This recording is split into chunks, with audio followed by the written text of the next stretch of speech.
agreed salary increment, settled salary arrears, and fully honor the 2017-2021 CBA. KMPDU Secretary General Nduh Atela has directed doctors in all 47 counties to review their July 2026 payslips to confirm whether the new salary scales have been implemented.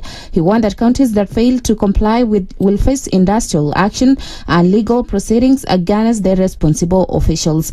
The union says all negotiations and legal processes have been concluded, adding that there is no justification for further delays in implementing the CBA salary adjustments and payment of outstanding arrears. Atela said doctors are prepared to take elective action if county governments do not immediately implement the agreement.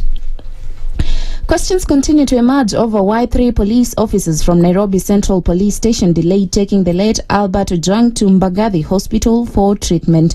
A forensic expert from the IPO, Joshua Mutua, told the Kibera High Court that it took 24 minutes from the officers' arrival at the hospital at Mbagathi Hospital at 1 to the hospital. The court ruled that the CCTV footage is authentic and has not been altered, making it a key part of the prosecution's evidence. Still matters court. The High Court is expected to deliver its verdict today in the murder case of former Rongo University student Sharon Otieno and her unborn child, a case that has drawn national attention since 2018. Former Migori Governor Okoh Obado, former Migori County Director of Communications Michael Oyamo, and former County Clerk Kaspal Obiero are charged with murder, with all 3 denying the charges. The Federation of Women Lawyers in Kenya said it was standing with Sharon's family and expressed confidence that a court will reach a verdict based on the evidence presented. Sharon was abducted on 3rd September 2018, and her body and that of her unborn child were found the following day near Kodera Forest in Homa Bay County. During the trial, the prosecution presented testimony from 42 witnesses, along with phone records and WhatsApp messages as evidence. Today's ruling is expected to bring to a close one of Kenya's most closely watched murder trials. In other news, Deputy President Kithure Kindiki has warned that the government will not tolerate illegal activities, saying firm action will be taken against anyone who breaks the law. Siko watu ya no term, iko watu wengine wa half term, iko 1 term, iko 2 term, iko 4 term, iko long term. Sasa kila mtu ako na haki, haijalishi, lakini mambo ya kuvuruga amani ya taifa we cannot allow. Na naongea nikiwa naibu wa rais wa Jamhuri ya Kenya. Wale wanaunga mkono serikali, wale wanaunga mkono upinzani, mjiepushe na kuvuruga amani ya taifa, kwa sababu hatutakubali kama serikali taifa letu livunjike vipande kwa sababu ya mambo ya kujifanya ati ni siasa tunafanya. Speaking after inspecting the Kithimani Modern Market, commissioning the Kithimani Land Registration Office, and overseeing the issuance of land title deeds to residents of Viata in Machakos County, Kindiki said the government remains committed to serving all Kenyans regardless of their political affiliation. He also cautioned leaders against engaging in divisive politics, particularly in the Mount Kenya region. Kuna watu wengine pale wanaosema sijui tugawanye, sijui sehemu hii, sijui sehemu nyingine ya Kenya, sijui sehemu hii yende huko. Mimi nataka nirudie nikiwa hapa Yata Masako. Kenya ni moja, taifa letu ni moja. Jamii zote za Kenya ni wa Kenya, na hii ni nchi yao.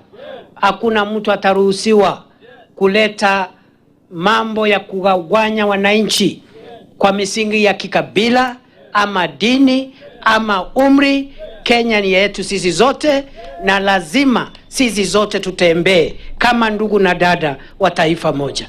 And that's the news. I'm Sheila Tembor.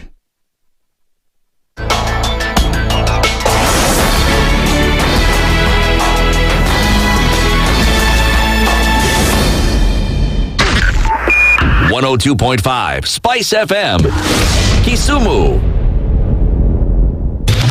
Broadcasting worldwide, Spice FM. Online, mobile, and on radio. Facebook at Spice FM KE. The following takes place from 6 a.m. to 10 a.m. every weekday on Spice FM. Every time he kept on saying he wants a vibrant opposition. How does it make sense that public money has been used already and then they dare to sell it back to you? Why are they not giving them for free? That's how broken we are. That's how broken we are. They're being sent home now for fees. They're going to fail to prepare. We are compromising the futures of these children. This is the Situation Room, the only way to start your day. The following takes place from 6 a.m. to 10 a.m. every weekday on SpiceFM. He himself actually has admitted that he bribed members of parliament, so... he admitted that he bribed members of parliament? Well, when he said... The government. Yeah, when he said that he gave the 10 million was for what? We're always quick to point faults in somebody else before you look at your own faults as a person. If it was Kanu's day, hii amuka naye leo, ungekuwa umeenda bali sana hii. So when we must celebrate you. There are 600 million people now globally estimated to be living with diabetes in the world. So it is a major health problem. It's the largest single disease rising pandemic that we're dealing with right now. The Situation Room, Kenya's biggest conversation. If we just gloss over issues and hope that time heals, then we may find that in generations to come, we might be back at the same situation. And the whole thing is born of stolen elections. Spice. When it comes to the decisions you make, you must be independent. There's no way you can allow one institution to dictate to you how you're going to conduct your operations, how you're going to decide cases. It's a no. When you weaken the institution to the point where they cannot take action, then you realize that politicians have to come up and now start dealing with the issues. That conversation has to die. Our politicians do not like the hard stuff. We must insist on the path of doing things right, whether popular or unpopular. Money changes hands. That is a fact. If you have political goodwill at the highest top, like in Rwanda, then corruption will be an issue of the past. If you don't have political goodwill at the top, we will pass laws, we will amend laws, we will continue passing laws and re-amending laws, and nothing will happen. This is the Situation Room, the only way to start your day. One of the things that are ailing our country is negative ethnicity.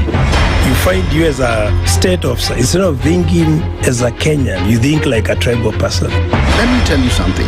The biggest problem we have had in this country is a leadership deficit.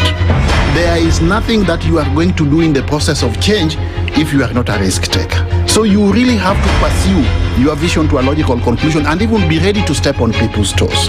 When it comes to the economy, you can run away with it. They say statistics are like bikinis. They reveal a lot, but they conceal the vitals.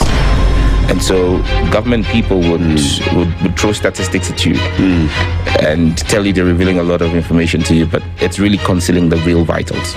We need to get out of that, because when we want to grow our democracy, one basic thing that really requires to be understood by the political class, by all of us, is institutions are critical. This is the Situation Room, the only way to start your day. The following takes place from 6 a.m. to 10 a.m. every weekday on SpiceFM.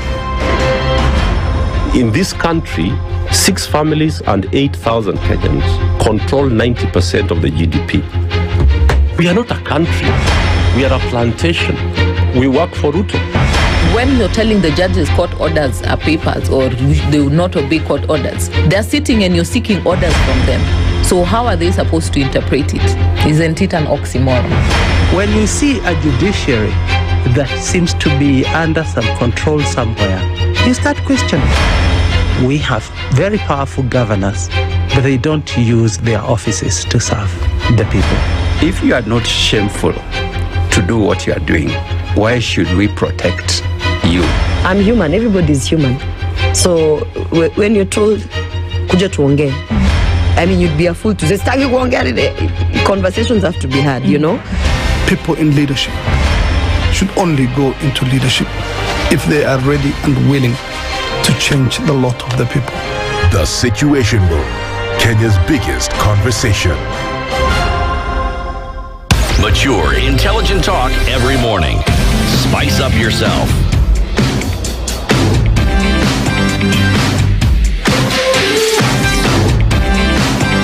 Mornings done right. 94.4 Spice FM, Nairobi. Good morning. Yes, hi. How are you? Good. You're fine? Nashukuru. Did you sleep well? I did. Did you sleep? I did. Okay. And when you slept well? I slept well. Fantastic. Yes. How is Thursday so far? Thursday is good, actually. Thursday. Yes, it is Thursday. It's good. Uko salama? Wewe kwaje? Niko poa. Yes. Okay. Jana nilikuwa chapa mkutano left, right, center. I had a long day. You had a long day yesterday, yeah? Yes, I did. So jolly. Ni life. But we get up and face it again today. Kabisa. Yes. It's so cold. Oh my God. Is it really? Well, it's good. No, let me tell operates you. in an alternate universe. Let me tell you, but like, Mutano and I don't feel the cold. See, this side of Nairobi is not as cold as that side of Nairobi. The people who live in the forest. It's super cold. It's raining cold. It's that makes raining sense. cold. Yeah. Hallelujah. Okay. So now you're not dressed like somebody who is feeling cold. You should be dressed like a polar bear. You see, when you're a hot guy. If they don't tell Blow you, your trumpet, but if they don't tell you, you shall say it for yourself. For yourself. Exactly. Kujichocha, muhimu. Muhimu sana. All right. Very good. You can borrow Marion's sweater. Ama? No, Marion. she said no. She's No? single. Okay. Sawa. Yeah. Good morning, everybody. How are you doing? Skitty, good morning. Top of the morning to you. Salama. We have seen everybody, and Voke has done, they say 3 is a charm. 3, not 2, 3. Yeah. So if tomorrow you're here before the sun comes up, then we can say habitual things are starting to happen. Yes. But for now, bado, bro. Bado. Even Muslims say, mara tatu ndio sunna. Sindo? Let's see. That's why the English, 3 is a charm. Tomorrow is a Friday. Yes, it is. It's a Friday. Yeah, but it's working day tomorrow, eh? Tomorrow is still a working day. Okay. You'll be shocked that Voke actually comes here on Sundays. I would actually be shocked. Yeah. Shock me. He actually comes here Sunday. Really? Yeah. Okay. Yeah, you too, man. Ni sawa. Till I see it with my own 2 eyes. Until I see it with my own 2 eyes. Okay, we're getting into things this morning. Good morning, everybody. Karibuni sana.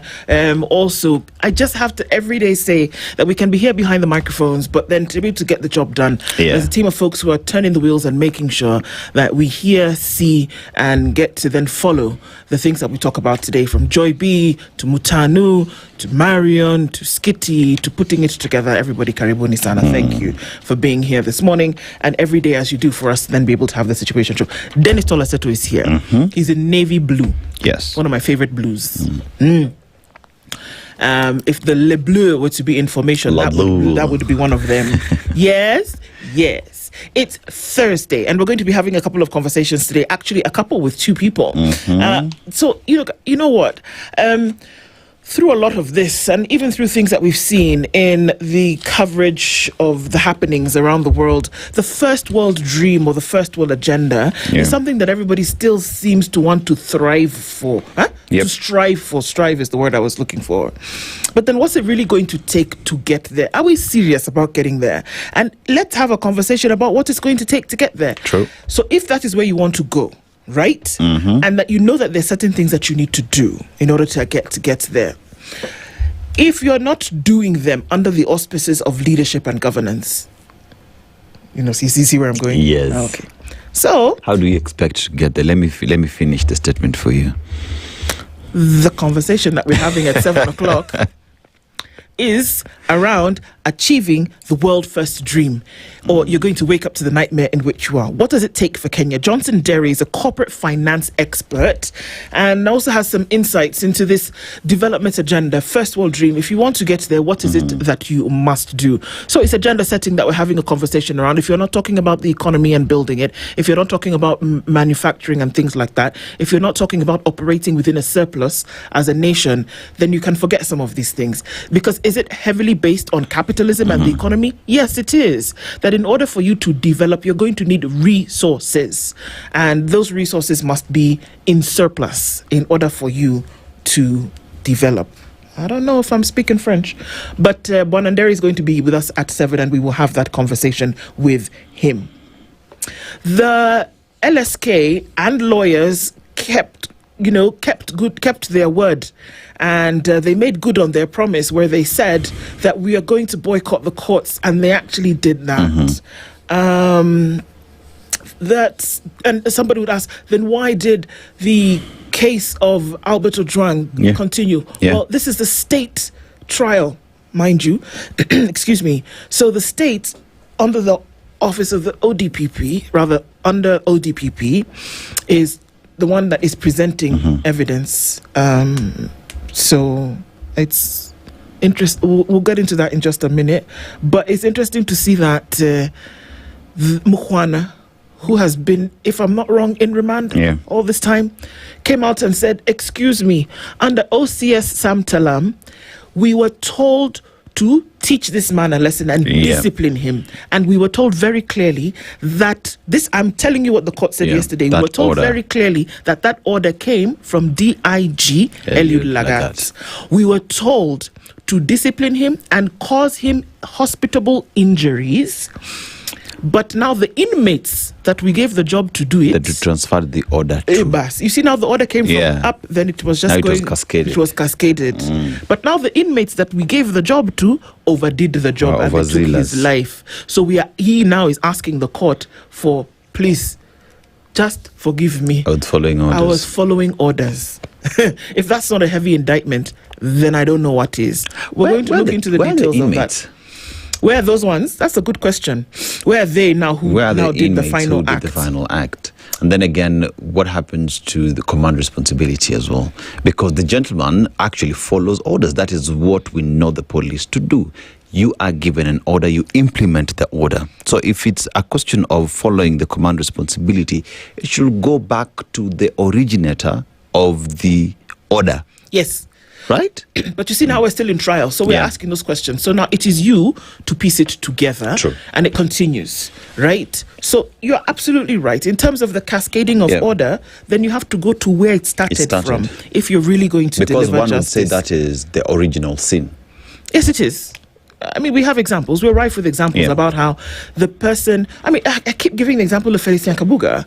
Felicien was never in the streets of Kigali or around Rwanda killing people, raping women, or plundering. No. But he used his resources to influence people to do so. That's why they preferred the charges against him. So, command responsibility. In an ordered service like the police, you don't just stand up and do things for yourself. Right? Now, that was my court introduction to our Justice Thursday conversation. And our Justice Thursday conversation today is with Nurdin Kagai. He's an advocate, but what we're looking at today is the exhaustion of appeals. You know how they say this thing, you know how there was an example that you were giving the other day of when something happens and immediately, without question, step aside. Let's have you now decide what you're going to do. Can an impeached leader still run for office? Let's see what the law says, and then let's see what the practice is, and see if they're the same. Swali. Yes. On that point, when you talk about impeachment in case of, say, Parliament or Senate, they enjoy quasi-judicial powers. Who? Parliament and... I mean, they're lawmakers. Yes. So at that point, when they make that decision, one would say is equal to what the court would decide.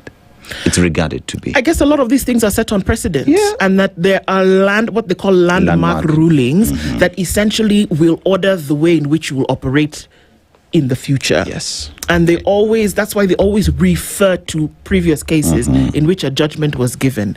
Anyway. The most famous one being Justice Lynn Goge preferred herself a couple of years ago on this, whereby we say, look, if there are any charges against you, corruption, and we say, stay out of office, does that mean that I don't appear to the physical office, or does that mean that I can keep working? What exactly does it mean? So is that one that we refer to? We'll talk about it. Yeah. at 8 o'clock. Exactly. And then at 9 o'clock, we'll have a conversation with you. It's going to be built up from a lot of the things that we talk about this morning, and then we will hear from you at 9. Sawa. That's what it looks like today. Before we get into saying hello to you, because we do know that you're there, our live streams are up on YouTube, Facebook, and on X. Come into the room, folks. Let's talk. And our audience on KTN, a very good morning to you. So wherever it is that you're tuned in around the region and around the world, Karibu Sana. And thank you for joining us in the Situation Room this morning. Dennis Aseto, Nduh, Okoh, ready to get into that conversation with you today. So let's do it. Take us to Madagascar. Let's go to Madagascar. 90% of endemic wildlife can only be found in the country, right? It boasts of serene landscapes like the Avenue of Baobabs. As we're cutting our baobabs and shipping them outside the country, we're forgetting that baobabs are said to be having medicinal value. Yes. But let's also look at another thing. Their coastline is over 4,828.032 kilometers. You know how far that is? It's like from London to Dubai. That is the coastline of Madagascar. It's beautiful to see. So the entire country is just a coastline because it is an island, the 4th largest island in the world. Let's go to the proverb. You love your eggs, eh? Ooh. Are you an egg seller now? Oh, wow. A person who sells eggs should not start a fight in the market. Yes. Because you'll do what? They will break. Yeah. I guess those who live in glass houses don't throw stones is what maybe the English would say, or those who establish that. Because or don't bite off your nose to spite your face, because my friend, it's your face. That you know the value of the thing that you have. So if you're going to bring a gun to a knife fight, then you better be knowing what you have to protect. So be very careful about how you come at things or at people. Yeah. Especially when you have something to protect. Yeah. I think also just knowing your surrounding, because you are an egg seller, you sell that egg to the market. If you fight in the market, you have nowhere else to sell your eggs. Oh, see, now that's great. 2 things coming from one proverb. Absolutely. You know? Didn't think about it like that. You have run for elections. You have promised to do A, B, C, D. Then it turns out the people that you promised things are the ones you hurt. That is your market. When you're coming back with your eggs, who are you selling it to? Capish? You should be wearing this navy blue every Thursday. Every Thursday, be wearing navy blue. Yeah, interesting proverbs out here. Hey, very much so. Very much so. So I really like that interpretation, and just, getting me to think in a different direction as well. So I mean, if you were speaking in colloquialism, you would say, "Don't poop where you eat." Exactly. Ama.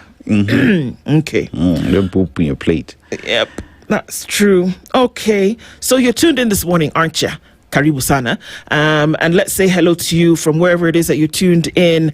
Yes, I actually spoke directly to the person eye to eye, face to face yesterday, and looking into the Mombasa frequency issue, that we know that is being sorted out. So please let me know if right now you're able to hear something, even if it is a scratch. Talk to us. Peter Chiari is tuned in this morning from Mombasa and says the goal is to build a life you don't need to escape from, where peace isn't something you chase, but something you live every day. If it will cost your peace, it's not important. For real. That's the good one, Peter. If you'll not remember it in the next 5 minutes, or it will not make sense in the next 5 minutes. Next 5 years. Don't think about it for more than 5 minutes. Don't think about it. Yep.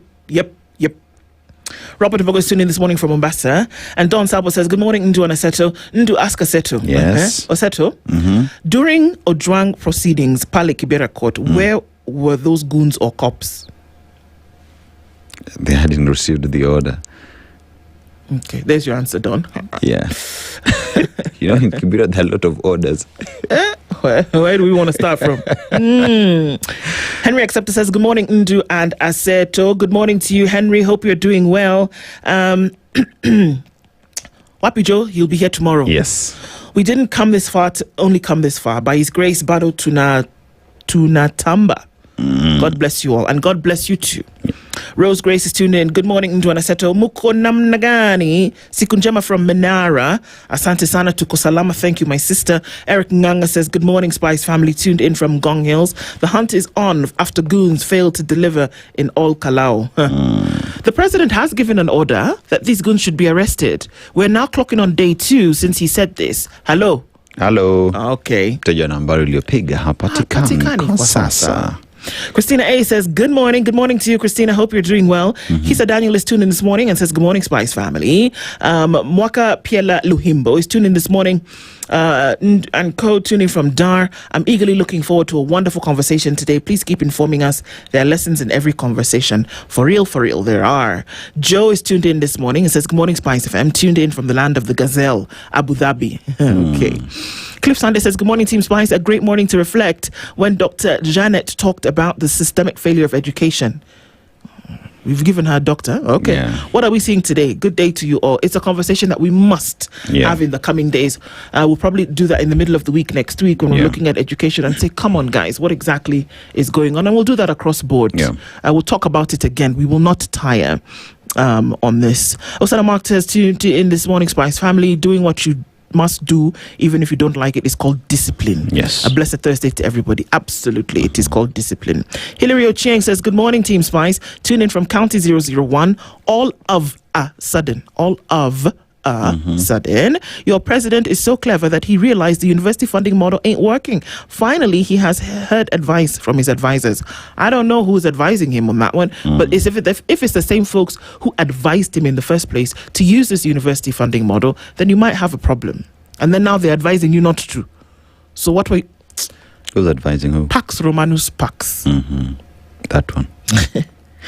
Mwalimu Hamisi says, good morning. Nixon Hamisi tuning from Machakos County. A very good morning to you. Linda, you're on something, eh? She says, hi, please. Hi, please. Please accept my hi. All right. Linda, good morning. Leo says, hello, Princess Nduh and Aseto. In a nation of smoke and mirrors, can only hope it's not an illusion that government actors can be giving Ojwang family justice, not a semblance of justice without accountability. True. Somebody has got to answer. Yeah. Doesn't matter how you look at it. Somebody has got to answer. And that we are seeing these things. Mukwana, at the beginning when Mukwana was arrested last year, he started spilling. Yeah. From the beginning, he said, I'm not going down alone. Until today, he's still singing the same song. He's been consistent, yes. Can I just remind you something that will make you very angry? Oh, no. You remember there's a time a spokesperson of police told the entire nation that Ojwang ran to the wall and passed on. He hit his head on the wall. Today, that same gentleman has not retracted that statement. They have not apologized. And action has not been taken against them for lying to the public. Let me tell you. Tell me. They will. It will. The blood of an innocent man has been spilled. And then there is life in the blood. Yes. It continues to speak and haunt them. You will answer. It doesn't matter if it is 10 days, 10 months, 10 years, 10 minutes.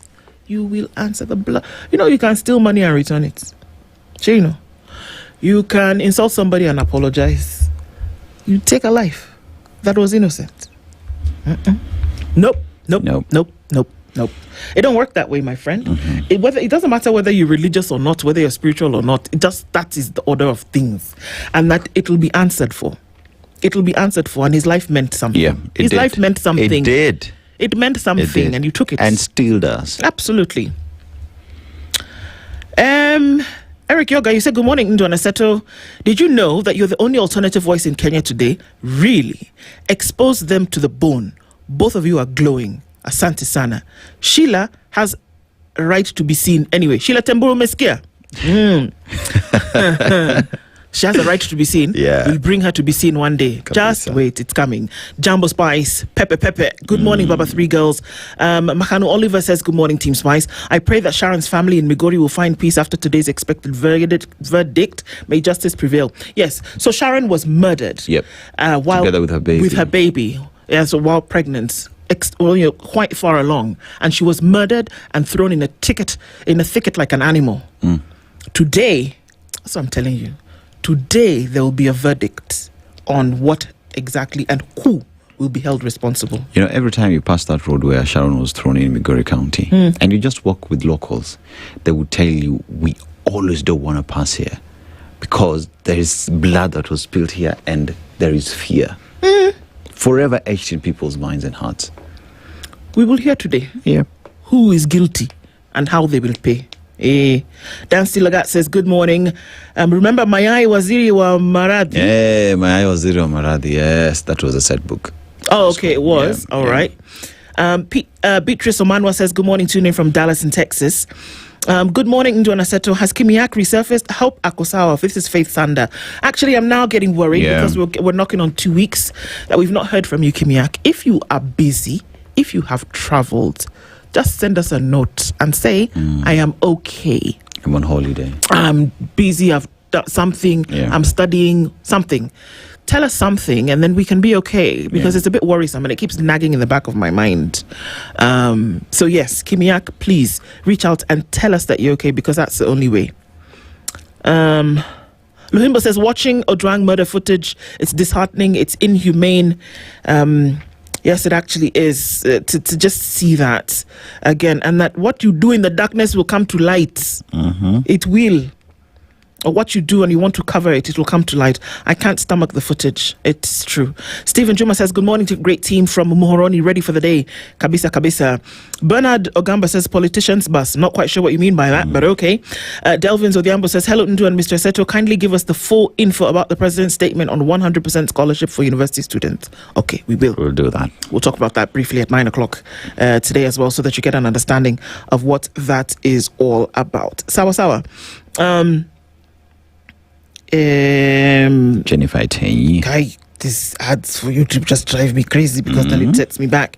Jennifer Tenyi says, hello, Nduh and Dennis, Spice family. We thank God for the gift of life and good health. Niliona AG Jana after a long time.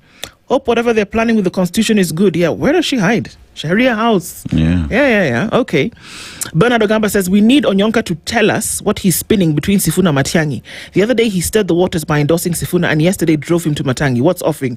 See what una salimiana to? Yeah. Ama? Yes, they're not permanent enemies. Joe Magai says, good morning, bonjour to Gashagwa told us that a senior police officer has a fake degree. Kazi kwa your investigators team. Vera, the police can't investigate self, but KTN, we place our faith in you. Vera, you have a missed call. Yes. Sylvia Legua says, good morning, my lovely duo, Nduh and Dennis. Albert Ojwang proceedings are chilling. OMG. May he rest in peace and justice prevail. Frederick Angwenyi says, good morning from the land of honey. Hapo ni wapi? Baringo. Could be Baringo. It could be Kitui. Could be Kitui as well. Yeah. Tell us, which one? Kwale also has some honey. Could be anywhere. It could be anywhere, actually. It could actually be anywhere. Shamandara says, good morning. And Daniel Shuri says, good morning, guys. The legacy politicians seem to be deeply rattled by Sifuna's meteoric rise. Now they're busy issuing him all manner of warnings, not understanding that it's the people who are his fuel. I think that's very interesting. Yeah. That you're trying to find the direction somebody's going. You're trying to find out what's the psyche behind all of this. And Daniel has just said it. It is the people that are his fuel. And maybe it's the people of Kenya who are speaking to you through Sifuna. I don't know. True. I don't know. Eric Owars are resonating with him. They would ask yourself why they're not resonating with you.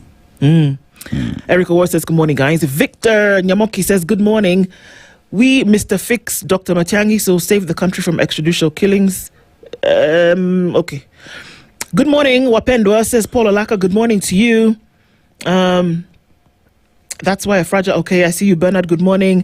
Christine Wasonga says, good morning, Spice fam. We're going to forget the vampire in Roiro, but otherwise wishing you a blessed day. There's a Roiro vampire. What's going on? Carol Nyambura says, good morning, everybody. Now, Apenda Sana, wishing you a blessed day ahead. Asante Sana. Mutuflani, good morning. Ati Aseto proverb umesema a president who sold eggs. Ona sasa. You're putting words in the man's mouth. Mutuflani, we see you. Rosie Kibunja, that name that I like. Good morning, Princess Nduh and Aseto. As the saying goes, the wind is blowing and the chicken... Let me just say it for you. Wind go blow and foul nyash go open. That's what we're talking about. That's the state of our country. Let us pray. It's Kenny says, good morning, Team Spice. It's Kenny from Kiambu. Greatly said, Aseto. Never be reckless when you have something to lose. Robert Abusa says, good morning. I'm tuned in. Wange Juma, good morning, Madam Nduh. You've added a couple of views. Okay. Mr. Aseto, Spice team, all viewers and all listeners, how are you this blessed Thursday? Who authorized Ojwang to be arrested? Well, who was the complainant? Period. That's where it should end. Yes. Ken Johnny, new to going through this real quick. Good morning, guys. Watching you guys from Kirinyaga. Tuna DCP in what? Tuna discipline what? Oh. May I just read things as they are? But anyway, Sawa. Simon Kibiru says, good morning, Nduh and Aseto, tuned in from Mombasa and wondering where the funds for free education have magically appeared from. That was my question yesterday. I'm also asking. Nyambura is tuning from Baltimore and Gavani Piki Ponki says baby talker. Okay. David Wafula is tuned in this morning, tuned in from Wajir. A country needs Rede. What's Rede? Beja Ambassador says, good morning. London is listening. Good morning. And Jeff is also tuned in. Good morning, Aseto and the liberal Kenyans. We always make my days, Asante Sana, and a positive wind in educating on fundamental issues. Frederick Wangwenyi says the land of honey is Doha. Okay. Allah, not even in Kenya. Tena. Alex Gyoko says, good morning, Team Spice. Kitale tukon Dani kabisa. We had to take a moment to make sure that we said hello to everybody. Thank you for being in the room this morning. And we're going to take a look real quick at what's going on with weather and traffic. And we'll come back and look into the headlines. Stay with us. Good morning. This is the Situation Room. The only way to start your day. The weather with Spice FM.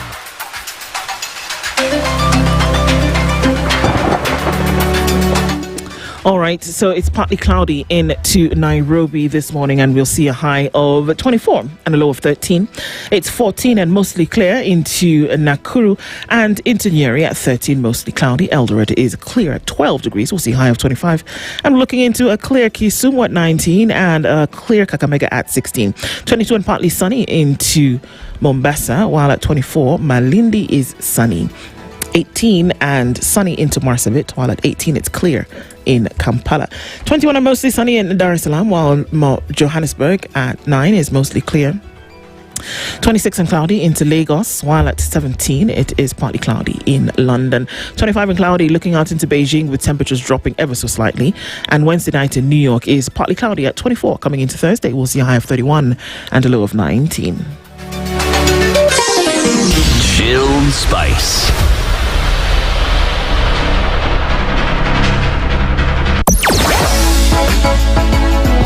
Sugar and spices, everything nice. Spice FM. Spice up your life. Traffic. All right, let's take a look at where you are this morning and compare it with what traffic is looking like. It's starting to build on the thicker superhighway today, and actually it's bumper to bumper as you come over the drift at Survey and heading out into the CBD. That's where it's the craziest at the moment. Jogoro doesn't look too bad. We have some traffic coming in from Manyanja crossing over Outer Ring, and that'll take you through towards Landis without too much of a problem, at least not for now. And let's look at North Airport Road, where we usually have an issue this morning, and there's traffic starting to build. If you've not left, you might have to sit that out just a little bit as you head out in towards Embakasi and also inbound to Cabanas. We'll take a look at what it looks like in a short while. We'll be back. SpiceFM, KEONX, hashtag The Situation Room. Life hack on Spice FM, brought to you by Gentle Care Baby Pants for the unstoppable baby and for the mother who cares. Gentle Care, wanna keep your baby dry and clean. Limit bath frequency. Your infant doesn't need much bathing if you wash the diaper area thoroughly during diaper changes. Bathing her more frequently may dry out her skin. Life hack on Spice FM, proudly brought to you by Gentle Care Baby Pants. World-class premium comfort diapers that feature quick max absorption technology and zigzag channels that distribute wetness evenly, so there's absolutely no sagging. It's smart, it's premium, and it's affordable. Join the unstoppable journey today. Grab a pack of Gentle Care Baby Pants at your nearest supermarket. Gentle Care Baby Pants for the unstoppable baby and for the mother who cares. A whole decade of style, flavor, and unforgettable memories. The Hub Karen is turning 10 and you're invited to the ultimate celebration. Join the Hub 10 Million Step Challenge on Saturday, July the 18th, or indulge at the Table for 10 Food Festival on Sunday, August the 2nd. Come celebrate 10 years of community and experiences. Head over to the Hub Karen today. Every day behind the scenes, Kenya Pipeline Company PLC keeps Kenya moving. Now operating as a public listed company, KPC PLC is built to support national development and energy security. From the Port of Mombasa to East Africa, KPC PLC powers transport, storage and distribution of all petroleum products. And through KPC Foundation, it continues to uplift communities across Kenya.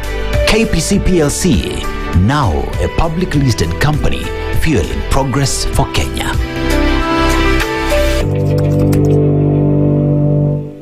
Mature, intelligent talk every morning. Spice up yourself.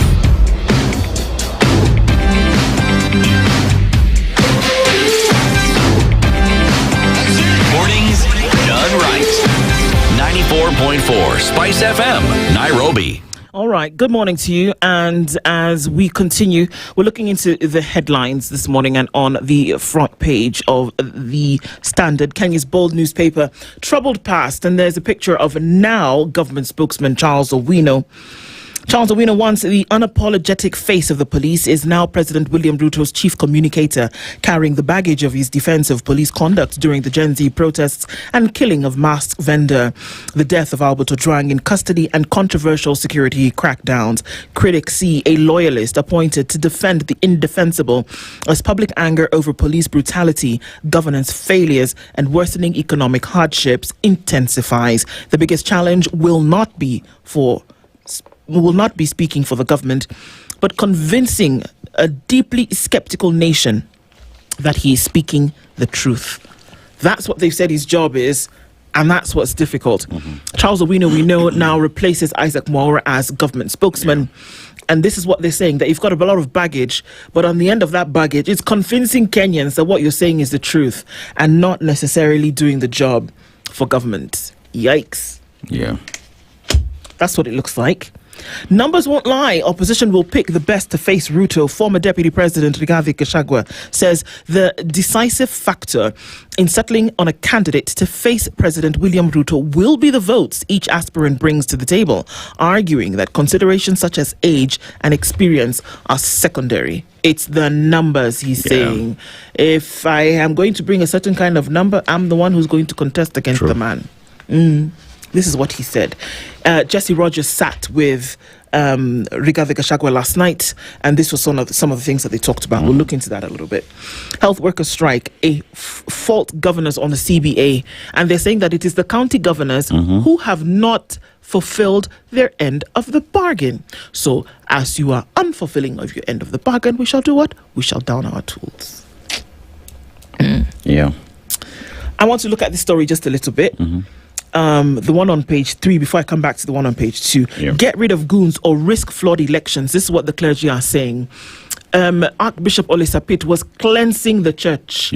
And he said, you know, because how can this evil came? And I think it dawned upon them that they should do something like this. The cautions that the spread of goonism threatens to derail the nation's hopes and ambitions. June 12th, goons stormed All Saints Cathedral and attacked members of the public attending a post-budget analysis forum, and they went there yesterday as they were cleansing the church. They said, we have made elections in Kenya to be a matter of life and death, which will not be the case. Actually, we are degenerating our country into a state of lawlessness. And that is what he said. Guys, there's so many things today, but let me look at the CCTV. Not a human being, not the testimony of anybody, but the CCTV footage. What people were able to watch is what was tearing holes in the police story on Ojwang's death. Just like you said, Dan.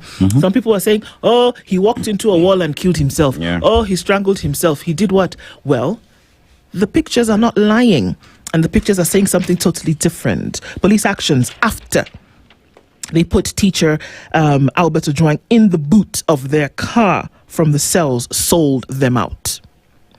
It had been claimed Ojwang had been taken to Bagavi Hospital for medical care.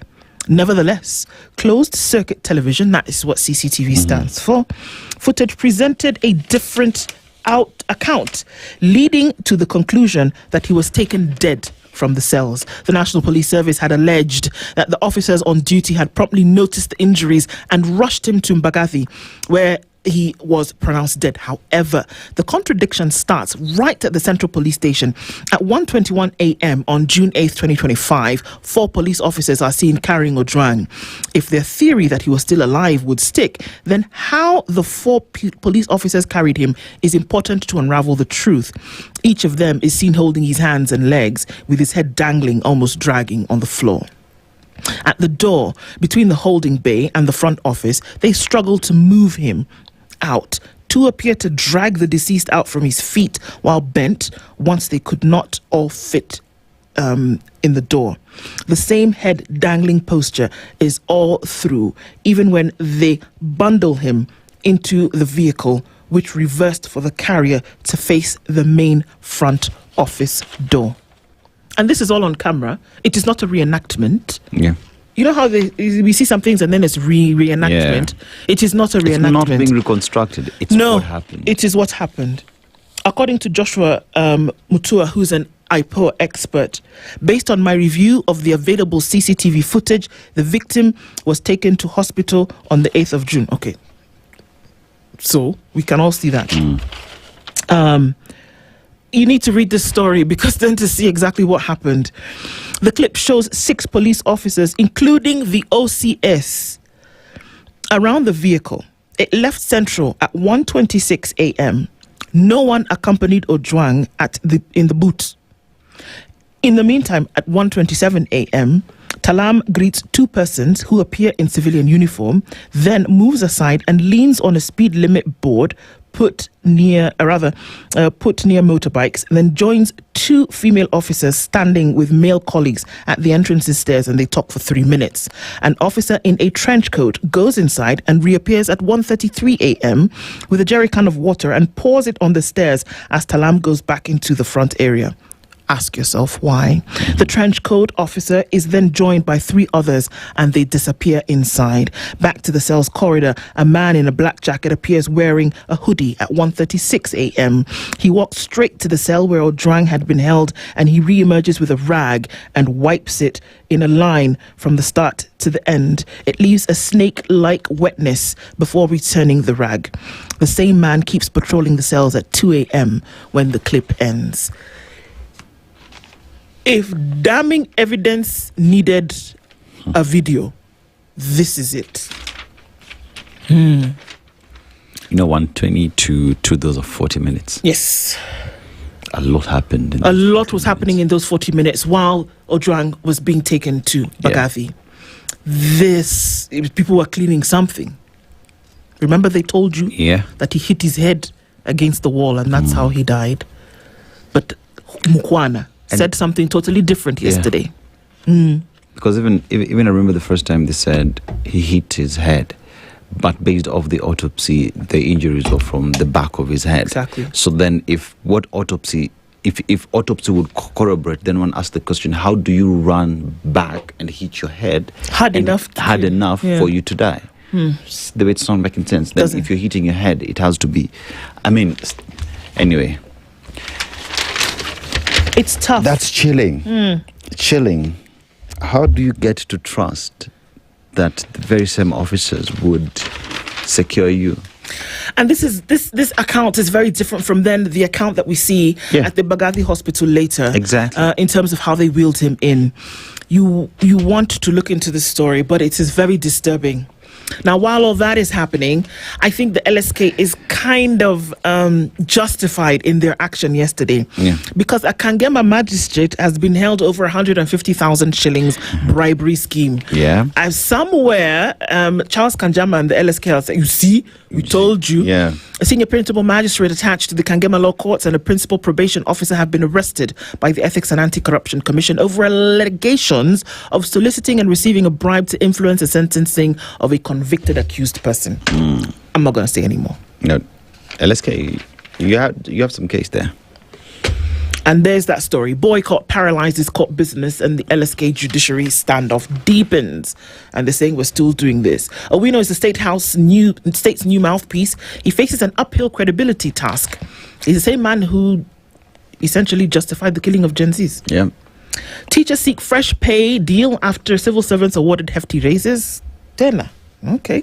They're saying, why not us? If the civil servants, why not us? And teacher civil servants. Sour. So they think something else. Okay. There's a lot to cover in the Standard today. We're going to let you go over that.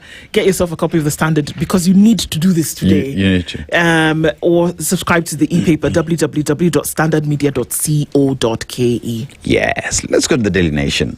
And let's start with just top of the paper. All Kalau goons roam free despite president's order. See the question you asked?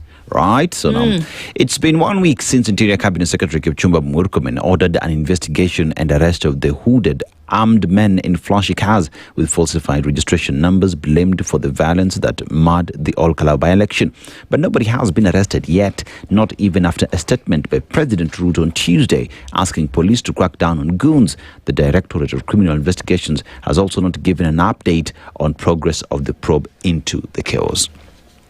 One asked the question, when number one gives an order, what must happen? Exactly.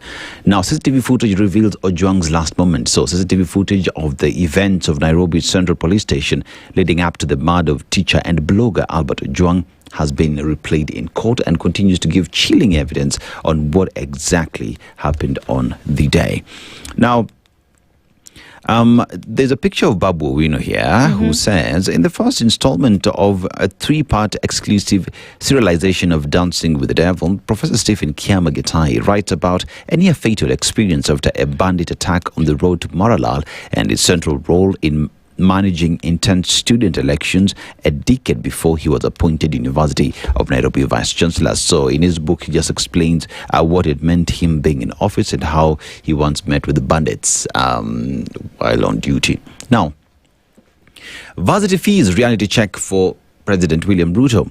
Now, the president promised to review the controversial higher education funding model he introduced in 2022, scrapping the system under which students paid different amounts based on their financial strength and instead ensuring full funding for all learners. Now, however, his statement on Tuesday has sparked confusion over what he meant. Will all students study for free, or will they receive sufficient loans and bursaries to cover their academic costs? So the number of students we're talking about now that require funding this year is 1,199,423. Now, 823,691 were awarded loans in the 2025-2026 financial year. Now, allocation was 56.71 billion, and the requirement is 114.36 billion. So we're looking around 40% is what has been offered there, and the deficit is 57.65 billion. So the deficit is higher than the allocation. So that tells you how many students then will miss on funding their education. So 23,333 students were awarded bursaries. Those are the questions being asked. What exactly did the president mean when he gave that directive? Now, student goons, dirty politics, and Babu Owino's rise after Sonu poll reform. So that has been highlighted on page 2. I think that is a story that also talks about Professor Kiama. Now, page 4 has highlighted more on the All Kalau goons story and how they're roaming free despite the president's order. And lawyers boycott disrupts court sessions. We've already talked about that. That's the picture of LSK President Charles Kanjama just speaking on the boycott yesterday. Now, dilemma of 58 billion shillings help funding whole. So students in need of government support at risk of, as Higher Education Loans Board appeals to Parliament over huge deficit. We've already talked about a deficit of 57 point something billion shillings. So HELB is saying we need more money. Varsity feeds reality check, confusion over Ruto's universal funding plan. We'll be talking about that a little bit later. And Kupet wants CBA to be reviewed. Why? Because they're saying if the civil servants have received a review of their salaries, then we too. We also, I want. Officer takes court through Ojwang's last moments. So after the vehicle left Central Police Station, we got information that he had been taken to Mbagathi, and we extended our investigations to the facility and obtained CCTV footage. You know, the first people who had obtained that CCTV footage and showed it to the public was actually a media house. Yes. Now, can I just say, yeah, you see how the former UK Prime Minister just said, I'm going to step aside when it's been said that I received more gifts than I should have. The fact alone that DIG's name has been mentioned in this case, not once, not twice, several times, in that somebody's opened his mouth to say that I got the orders directly from them, that is enough for you to say, I'm stepping aside. Yeah. I'm just saying. A fact that what did he do? Did he step aside, or what did he do when he left office briefly? What was that? That thing that he did was because there was an allegation against him anyway. You know, to allow investigations. Later, the camp said he was cleared, yada yada.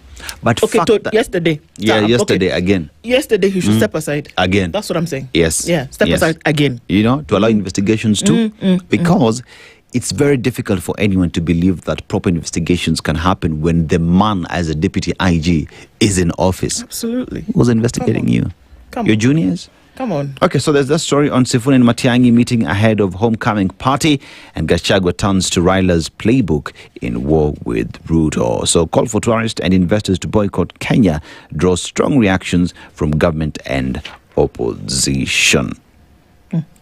Yes. Then there is this story here on refunds or deposits. Bomayangu Billions fuel accounting question. So National Housing Corporation disputes state claim Park Road repayments passed through Bomayangu, exposing unresolved accounting inconsistencies. So officials dispute accounting treatment behind the billions recorded as housing refunds and deposits. So the entire housing department has problems. They need to fix their mess. Everybody. You know, people need to be clear on whether this is a deposit. Are you refunding?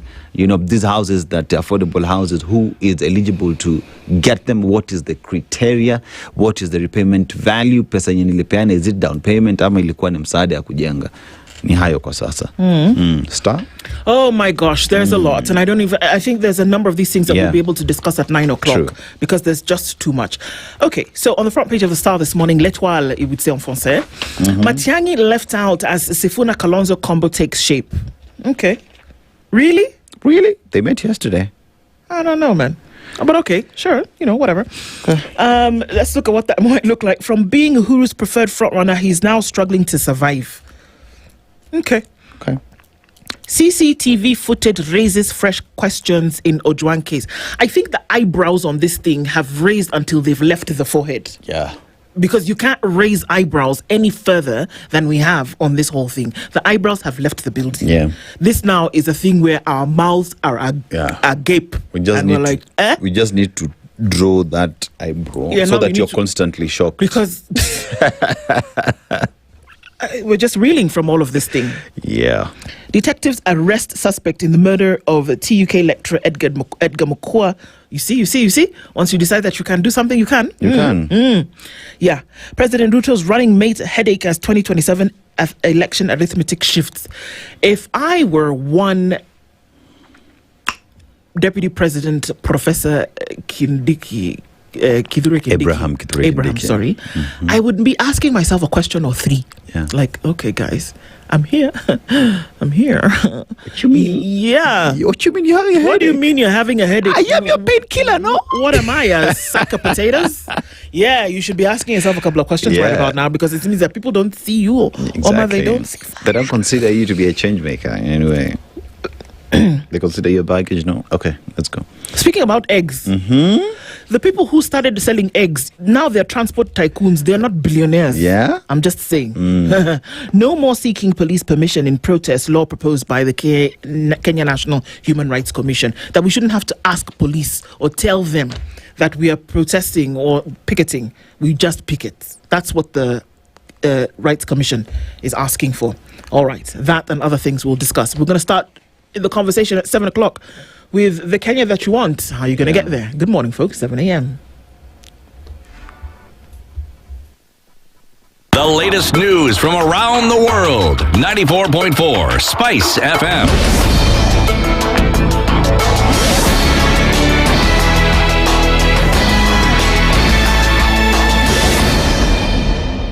Good morning, this is the news. I'm Sheila Tembor. The Social Health Authority has introduced a new reimbursement model under which contracted primary healthcare facilities will receive full payment for medicines only if they dispense all prescribed drugs to patients. SHA CEO Dr. Mercy Mwangangi says the move follows gaps identified in medicine dispensing at some health facilities. Under the Digital Health Agency platform, SHA will monitor both prescribed and dispensed medicines with reimbursements tied to the level of service provided. Facilities that dispense all prescribed medicines will receive full reimbursement, while those that dispense fewer drugs will be paid proportionately. SHA says the new system is intended to strengthen accountability and ensure patients receive the full package of care they are entitled to.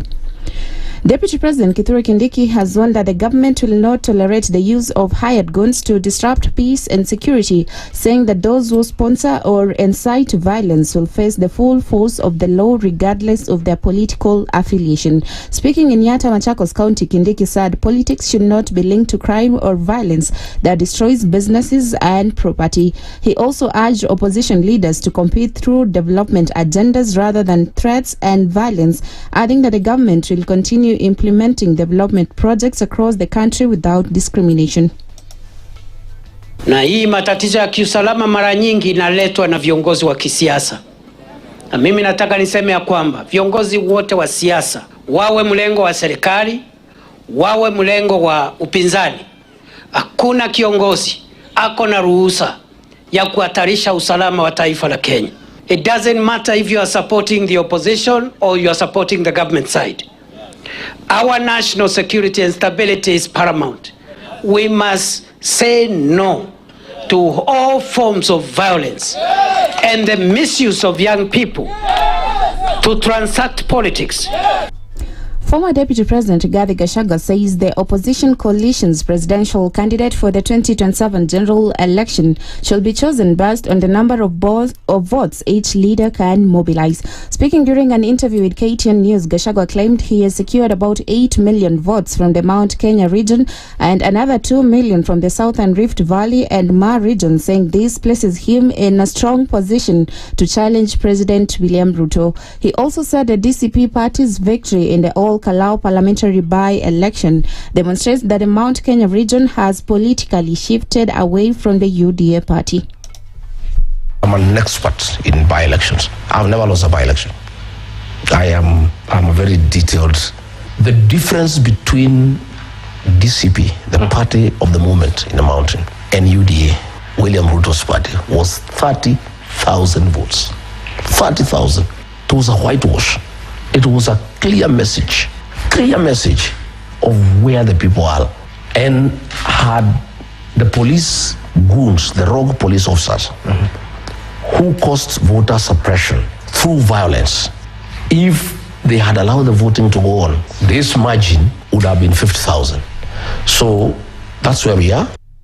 Gachagua urged other opposition leaders to strengthen their support bases, saying the coalition's flag bearer should be determined by each leader's electoral strength. However, he said he's willing to support another candidate if evidence shows that person has the best chance of winning.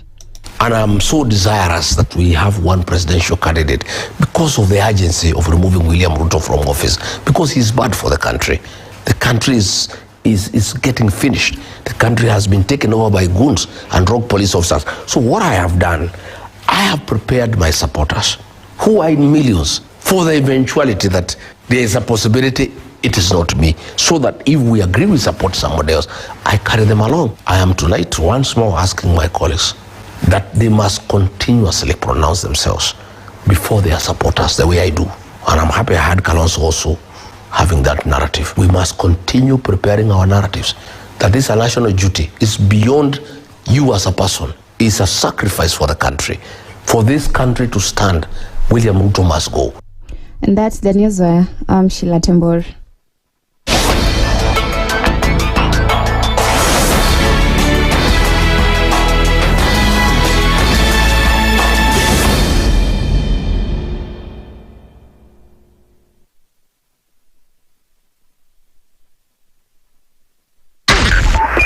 Spice FM, Nakuru. The following takes place from 6 a.m. to 10 a.m. every weekday on Spice FM. He is himself actually has admitted that he bribed members of parliament, so... he admitted that he bribed members of parliament? Well, when he said... The government. Yeah, when he said that he gave the 10 million was for what? We're always quick to point faults in somebody else before you look at your own faults as a person. If it was Kanu's day, hii amuka naye leo, ungekuwa umeenda bali sana hii. So when we must celebrate you. There are 600 million people now globally estimated to be living with diabetes in the world. So it is a major health problem. It's the largest single disease rising pandemic that we're dealing with right now. The Situation Room, Kenya's biggest conversation. The following takes place from 6 a.m. to 10 a.m. every weekday on Spice FM.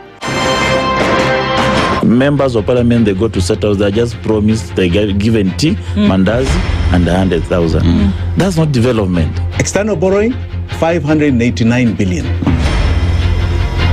Are we on the same page? What did parliament pass? If anything happens to our president today, God forbid, that man would become president. Na ndio alilenga hizo stories za Shakahola. The real thing is our constitution has only one person who is accountable to us. This is the Situation Room, the only way to start your day.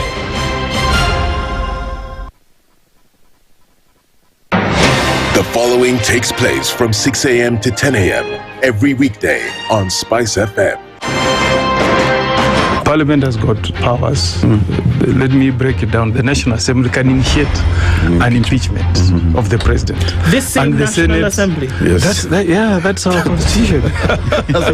This is just a continuation of the previous administration, which Ruto was part of. President Uhuru himself openly said that we're losing 2 billion daily. Daily. I mean, come on. Are you saying that we don't have a central bank? If we look at Kenya, both public-private sector, that figure is ranging between 30 to 40%, right? I think it's clear that the government of Kenya is living beyond its means. This is the Situation Room, the only way to start your day.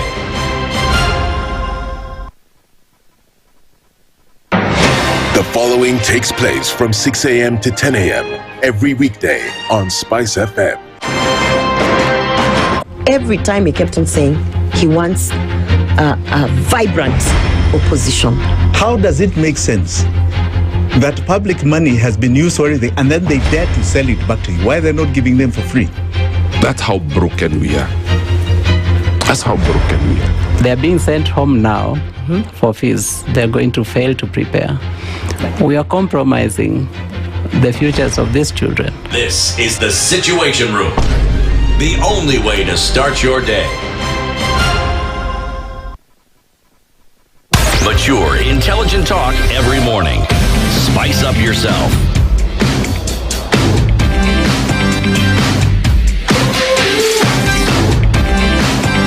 Mornings done right. 94.4 Spice FM, Nairobi.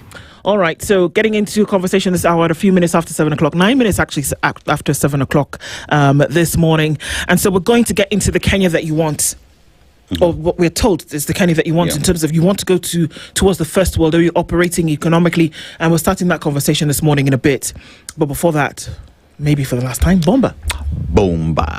We've been talking about the significance of Kenya Pipeline Company, especially to the economy and regional integration. But imagine the silent engine that just does its business silently but efficiently. 1,700 kilometers of Kenya Pipeline pipes, that are pushing this product automatically from the port of Mombasa, Kisumu, all the way to Uganda. And that is being managed by Kenyan engineers, state-of-the-art monitoring systems that is enabling them to know exactly where the problem is there seepage, is there blockage, for them to be able to go and maintain this system. But that aside, they're equally coming to our communities and are scouting for students who are smart, but having a problem going to school, and they're investing into their education. Why? So that they can come back into the society, into the very same community, into the same economy, plug in and continue pushing the journey forward. So it's not about business integration, making sure the economy is doing better, but making sure that as well the community moves together with KPC, because KPC is telling you that bomba letu ukuaji wetu, where bomba is our storage, is our facilities, and ukuaji wetu is our growth, and that is being done wholesomely. Fantastic. Kabisa. All right. And so in a short while, we'll be joined by economists who will talk to us on a number of things. Just before we do that, and he's going to be here in a few minutes, from what I understand. But I want to look at the details of this story and how the CCTV this is the thing that you say, the curse of technology. In this case, it might just be a blessing. Yeah. So what we did earlier is that we showed you, or we talked about what the court said from the CCTV footage about what actually happened. This is at Central Police Station. But then moving beyond Central Police Station, and this takes us to about 1:33 in the morning on that day, the 8th of June. Now, the Independent Police Oversight Authority then on June 16th sought CCTV footage from Bagavi Hospital to tie up its case. This clip was a culmination of what would have best fit the narrative by the police on what happened to Ojwang behind bars. 3 police officers accompanied Ojwang to the hospital, a driver and 2 others, and they arrived at 1:35 a.m. From the CCTV, the 3 are seen taking their sweet time or in no hurry to rush to the casualty to save a life or to help a sick person. So that when somebody appears at the A&E, what you're thinking is that, okay, this person is in a bad state. Yeah. We need to get medical attention and do that real quick. Stat, as they say. They are seen in the hospital corridor where they have a chat. 2 are in the blue uniform, while 1 is in the jungle green police uniform of an administration officer. A security guard peeps out the direction of the vehicle when 2 in blue uniforms pass with a stretcher while their colleague follows, busy on his mobile phone. It takes around 2 minutes to load Ojwang, and the officers are not seen wheeling the stretcher back. In total, it was almost 23 minutes after they arrived. Now, according to Forensics Director Joshua Mutua, and I quote, "Based on my review of the available CCTV footage, it is my opinion that the victim was taken to Bagavi Hospital on June 8th at approximately 1:35 by 3 uniformed police officers in a police vehicle. The officers are observed wheeling the deceased toward the casualty area on a stretcher. They are then seen returning to the vehicle with the deceased still on the stretcher, placing him into the vehicle and departing the hospital compound at approximately 2:15. Yeah. Do you understand? They went with him and returned with him. As in, they left the hospital with him. Capish? Capish. Okay. It is worth noting that all this time, the vehicle was unmanned. This is according to IPOA Senior Assistant Forensics Office Director Joshua Mutua. So, all of this took 23 minutes, unless my math is off. 23 minutes when they arrived at the hospital. They arrived at the hospital at 1:35. Yes. 3 of them. They left. No, it's more than 23 minutes. So it's 25 minutes too, and then 15 minutes later. So about 40 minutes. They arrived at the hospital with him. I don't know if any medical attention, but from what the CCTV footage can say, they left with him at 2:15. Now, in order to piece that together in terms of what happened after they left, it's the job of investigators. It's the job of investigators. But they didn't. Now, when somebody is pronounced dead on arrival, is the body kept at the hospital? But now that they left with him, is a question that's then being asked by everybody. We continue to look into the details of this because it still continues in court. But justice must be delivered here. All right, we're getting into our conversation this hour. And another thing that needs to be delivered, it would appear, is that Kenya needs to be delivered to the world, to the first world. I don't know how that's going to happen, kicking or screaming, but we'll try and figure that out in this conversation this morning. Because then joining us to then be able to do that is corporate finance expert Johnson Derry, and he's here with us this morning. Good morning, Johnson. Good morning. How are you doing? Very well, thanks. I hope. And yourselves? Salama. We are well, thank you. Welcome to the hot seat of the Situation Room this morning. We are going to be looking at some tough stuff because we're told that it can happen. And so now you have a guy who's going to come and tell us how. Before we do that, Dennis takes us to Madagascar. You may ask why. Well, that's because there's a proverb that we'd love for you to interpret. Now, a few things about Madagascar. Largest producers of vanilla in the world. Yes, so it is. You could as well call it vanilla country, right? Vanilla natural, and a natural vanilla for that matter. 90% of the wildlife as well can only be found in that country. You enjoy wildlife. You go to Madagascar. You can only see that wildlife there. Yeah. It is an island, fourth largest island, and the shoreline that they do have is 5,000 kilometers. Think about 5,000 kilometers. What that means, it's the same distance as leaving London to Dubai. That's the coastline that Madagascar does have. But the problem we get this morning, a person who sells eggs should not start a fight in the market. A person who sells eggs should not start a fight in the market. How would you interpret it? Well, obviously, that's a question of wisdom, right? Whether you're right or wrong, whatever fight you start, you risk losing your eggs. So it's in your interests to manage situations so that you don't lose more than what you need to. Yeah. Well said. Wisdom. To me, akili. Yeah. So the achievement of world class status or first world status seems to be something that Kenya is clawing for at the moment. With certain things that we have seen, the establishment of the National Infrastructure Fund, the establishment of a sovereign wealth fund, and mega infrastructure. And it seems as if these are the things that is going to take Kenya into that space. You smile. So I wonder if that is because you do not agree. We've been at this for a long, long time. And I remember when Vision 2030 was launched, and I forget what his name was. He was the chair of Vision 2030, a young gentleman, budding professional. Mugo Kabati. Yes. And I remember tweeting and saying, this is not how it's done. And it's for a very simple reason. So the business of economic growth is the business of generating value. But the concept of value is very subjective. So even when you talk to entrepreneurs and the way they invest, what is valuable today may not be valuable tomorrow. I like going back to the famous quote by the then Nokia chief. Yeah. And he said, we did nothing wrong, and yet we lost.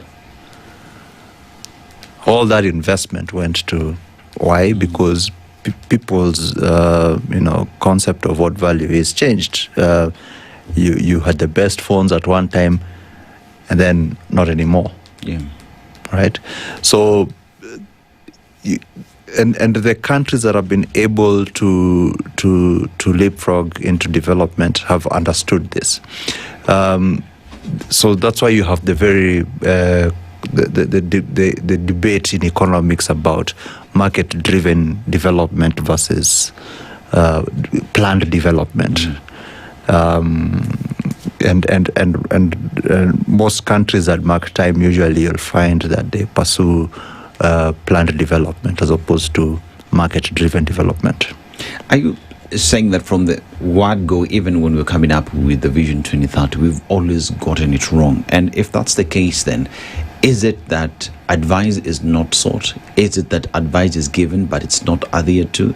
Or is it that we allow politics to come in between and hence we lose focus? I think so. Now to put it on the doorstep of of how economics is taught in Kenya. So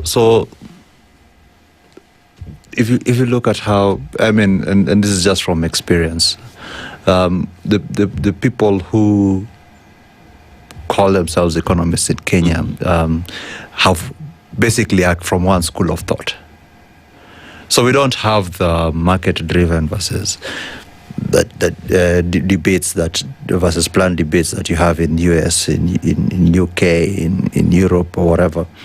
Ours is very, So we've got this. I call it inbreeding. The ideas are all sourced from one school of thought, and that's why I thought I needed to come here, because I don't hear mine being given the microphone quite often. So it's you need to let the markets decide where you invest. If you invest for the sake of investing, that's what we call. You run a very high risk of what we call misallocation of resources. You've invested in somewhere that you're producing products that nobody wants. That's a big risk, and for a country that is poor, resources are scarce. That's Econ 101. Resources are scarce, so you have to allocate resources in a manner that maximizes output or value, if you will, to society, and this has to be voted for in the market. What people say they want versus what they actually will pay for are two different things. And what they'll pay for is what determines the value. What they want, really, that's not their money. If it's not their money, they'll have a very different criteria of what they want than when they're spending their money. And that's where the gap is. Is Kenya resource scarce? Well, so in economics, we say everybody resources are scarce because you never have enough resources to do everything you want. Now, for Kenya, there's a lot of poverty. Yeah. Right? Why is that? It's because of poverty is really scarcity. When you don't have everything you need, you're available to eat. When we say you're poor, it's because you don't have the capacity to buy everything that you need to survive. So when you're poor, obviously, there's a lot of scarcity. It's not scarcity of resources, it's scarcity of resources. But is Kenya poor? I believe we are. Why? What would be the indicators of this poverty that you say Kenya is? It's just your ability to nourish yourself, the ability of every individual to nourish themselves. So you've got like a poverty incidence of plus 40%. Right? That means we are producing less than we need. Okay. Yeah. Like I said, poverty is death. It's scarcity. It's death. You need food now, and you can't get that food now. You're poor. And why don't you have that food? It's because you're not producing. Okay. Right? And by producing, we're not talking about food. By the way, there's enough food for everybody in Kenya. I think we produce more than enough food to feed everybody. It's just that I will not produce to feed you because you can't buy what I produce. Okay, so we're now making a connection, and we're saying that the wholesome definition of poverty here is not because there are not available resources, but that the capacity for folks to then get those available resources then defines their poverty? Yes, or even just make use of the resources that you have. You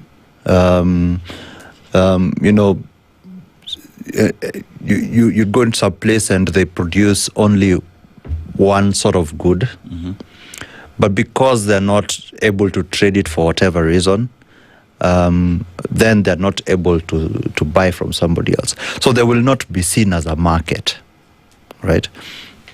So somebody says that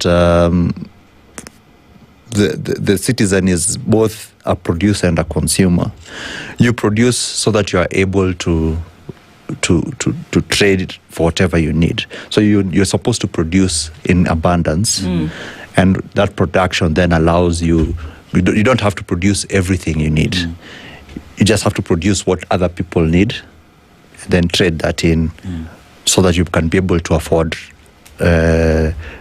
whatever it is that you need for your nourishment. You earlier stated that there is, when you invest and it is not backed by, say, research or proper or how it is trained in the country. Has Kenya invested in things that are making it difficult for us to get to that promised land, which is the first world status? In terms of, we've invested in brick and mortar that does not translate to how the economy would perform better to hasten that progress. Most certainly, there's a lot of waste. In fact, I always tell people that I think Kenya suffers more from bad economics than from corruption. Okay. Because, you see, when I steal money, it stops there. I've stolen and it stops there. But when I invest in bad investment, and that's what we call white elephants. Yeah. When I buy a white elephant, not only have I lost there at the point of investment, but running that white elephant also still costs money. You understand? So I'm losing not just what I've got, the scarce resources I have now, but even into the future. And I've committed resources of production, future production, to this thing that the country really doesn't need. Yeah. I mean, you look at how Kenya has done it, and there is the CAIPs, which is supposed to be done by the counties, and then there is the EPZs that were set up as well, so that each and every single county had something that they are producing that then would feed into the overall national conversation on pushing the economy forward. But even while at that, there is sluggish movement in implementing of all these EPZs across the country. I mean, all we saw is we are launching, there's a headstone, but nothing much has moved into that. So how does that conversation on counties as well, developing on their own, that would then plug into the national conversation on us moving forward? How do you balance that from the national level? You see, so when you're going into investment, what are you trying to do? So I always say, so for the entrepreneur, when he's investing, he's identified a problem that he needs to solve, right? And to solve in a manner that people will pay more for the service or for the product than what it costs to produce it. Right? That's why it's sustainable, right? So that's why the concepts of cost of doing business is very important. So now, if you're investing in areas that we don't need, then you're asking Kenyans to pay more in taxes to fund those investments, to fund the debt that is being taken to, and all that money. So you're asking more in taxes. What you're doing is you're raising the cost of doing business, and you're making it unviable for entrepreneurs to solve problems. Okay, so let's get real here. With the way businesses operate, the only way that you can be said to be in the black is when you have developed this product, you sell it to market, and you're making a continuous profit. Not in June you make a profit and then for the next 6 months you don't. That you're making continuous profit, then you're set to be in surplus. That is the only way you develop. So Kenya, at the moment, if you're going to be talking about moving to the place where you can start to do things like explore nuclear weapons or nuclear energy, or if you can do things like going to the moon.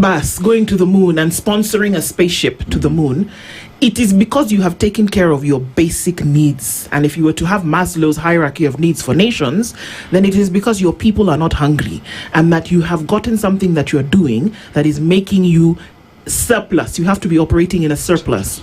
So for me, it would appear as though you need to be manufacturing something that somebody else needs, that they are buying with regularity. Yeah. Is Kenya there? So Kenya, the beauty of both Kenya, it's a very, very diverse economy. I mean, I meet with entrepreneurs every day. Those are my customers. And investors are my other customers. So I bridge that gap.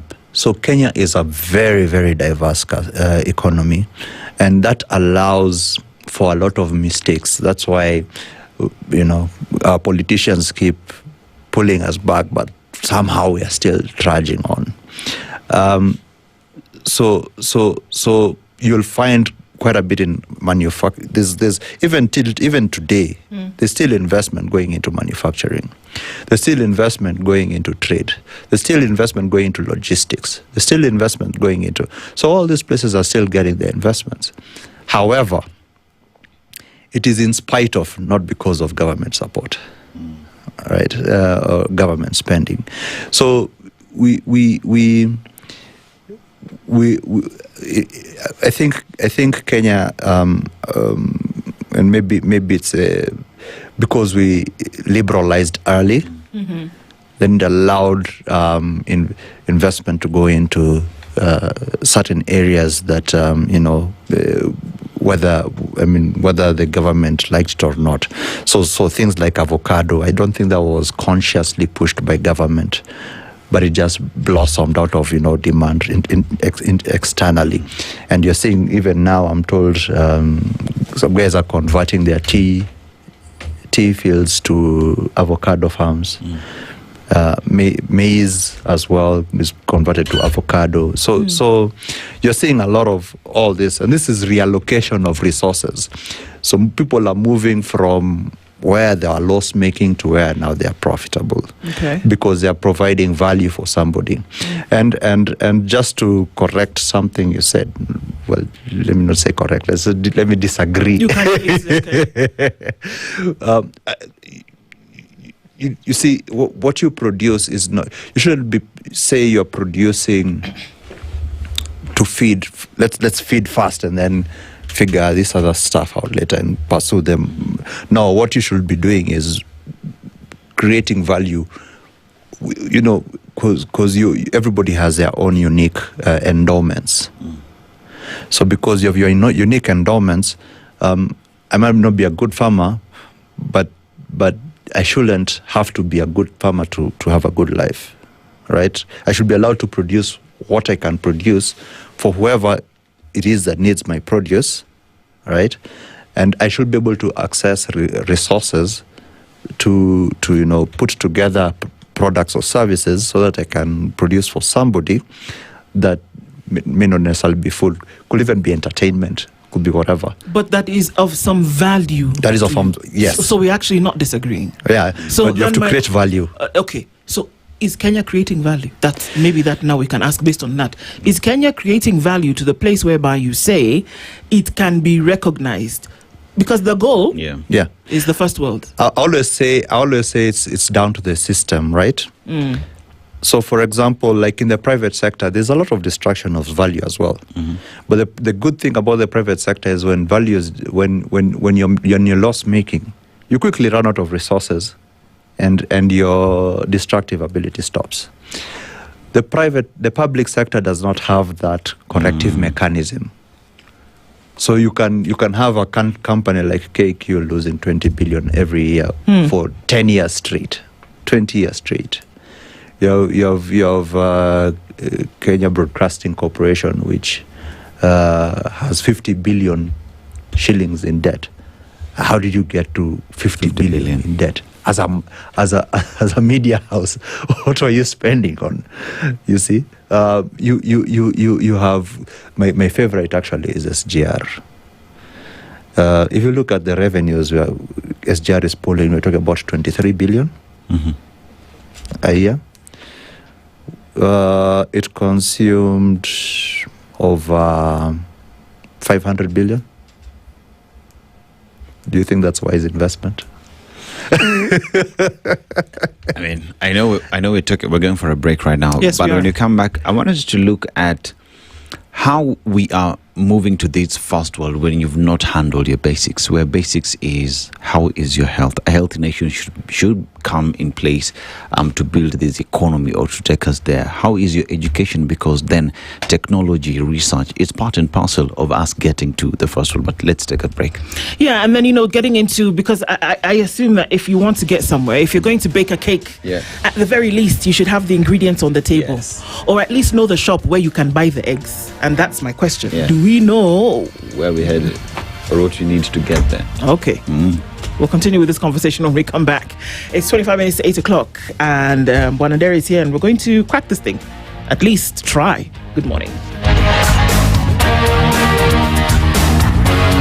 This is the Situation Room, the only way to start your day. Traffic.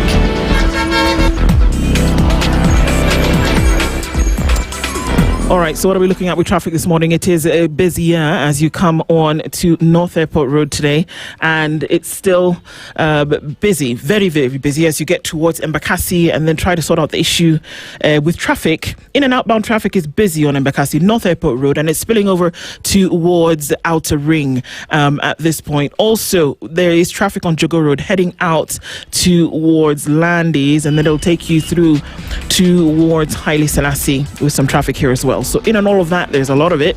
And on the Thika Superhighway this morning, also getting towards the Pangani Underpass, very, very busy. Kiambu Road, I don't even know how many lanes we have there, but there's a lot of traffic heading into the city right towards Muthaiga Square. Coming in from the other side of things, it is busy as well. And we're looking at traffic then that's heading then towards James Gishiru, out towards the Red Hill Link Road, because it's not too busy there either.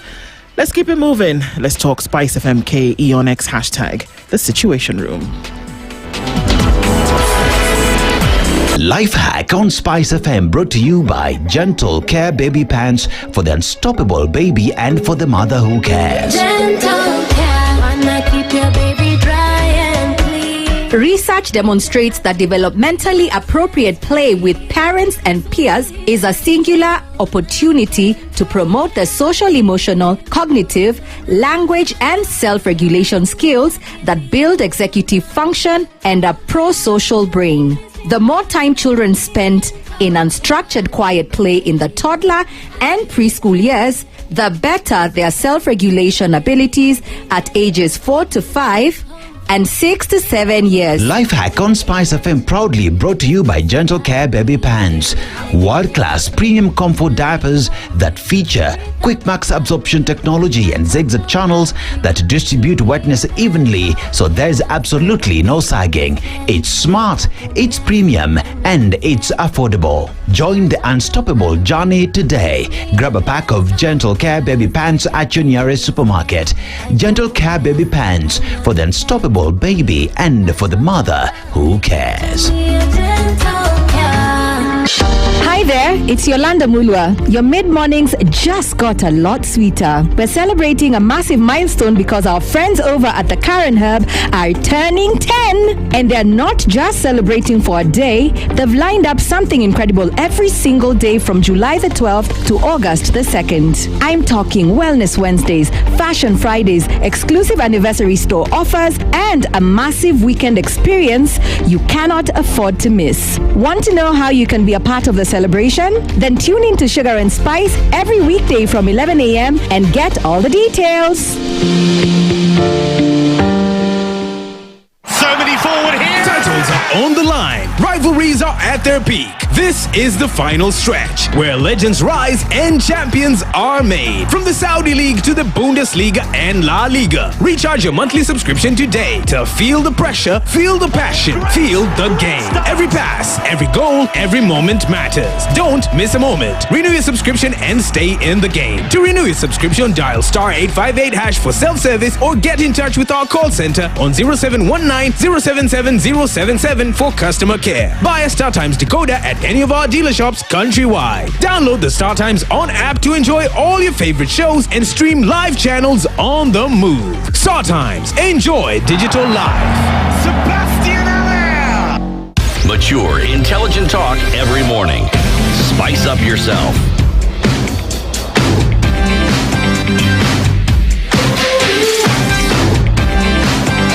Mornings done right.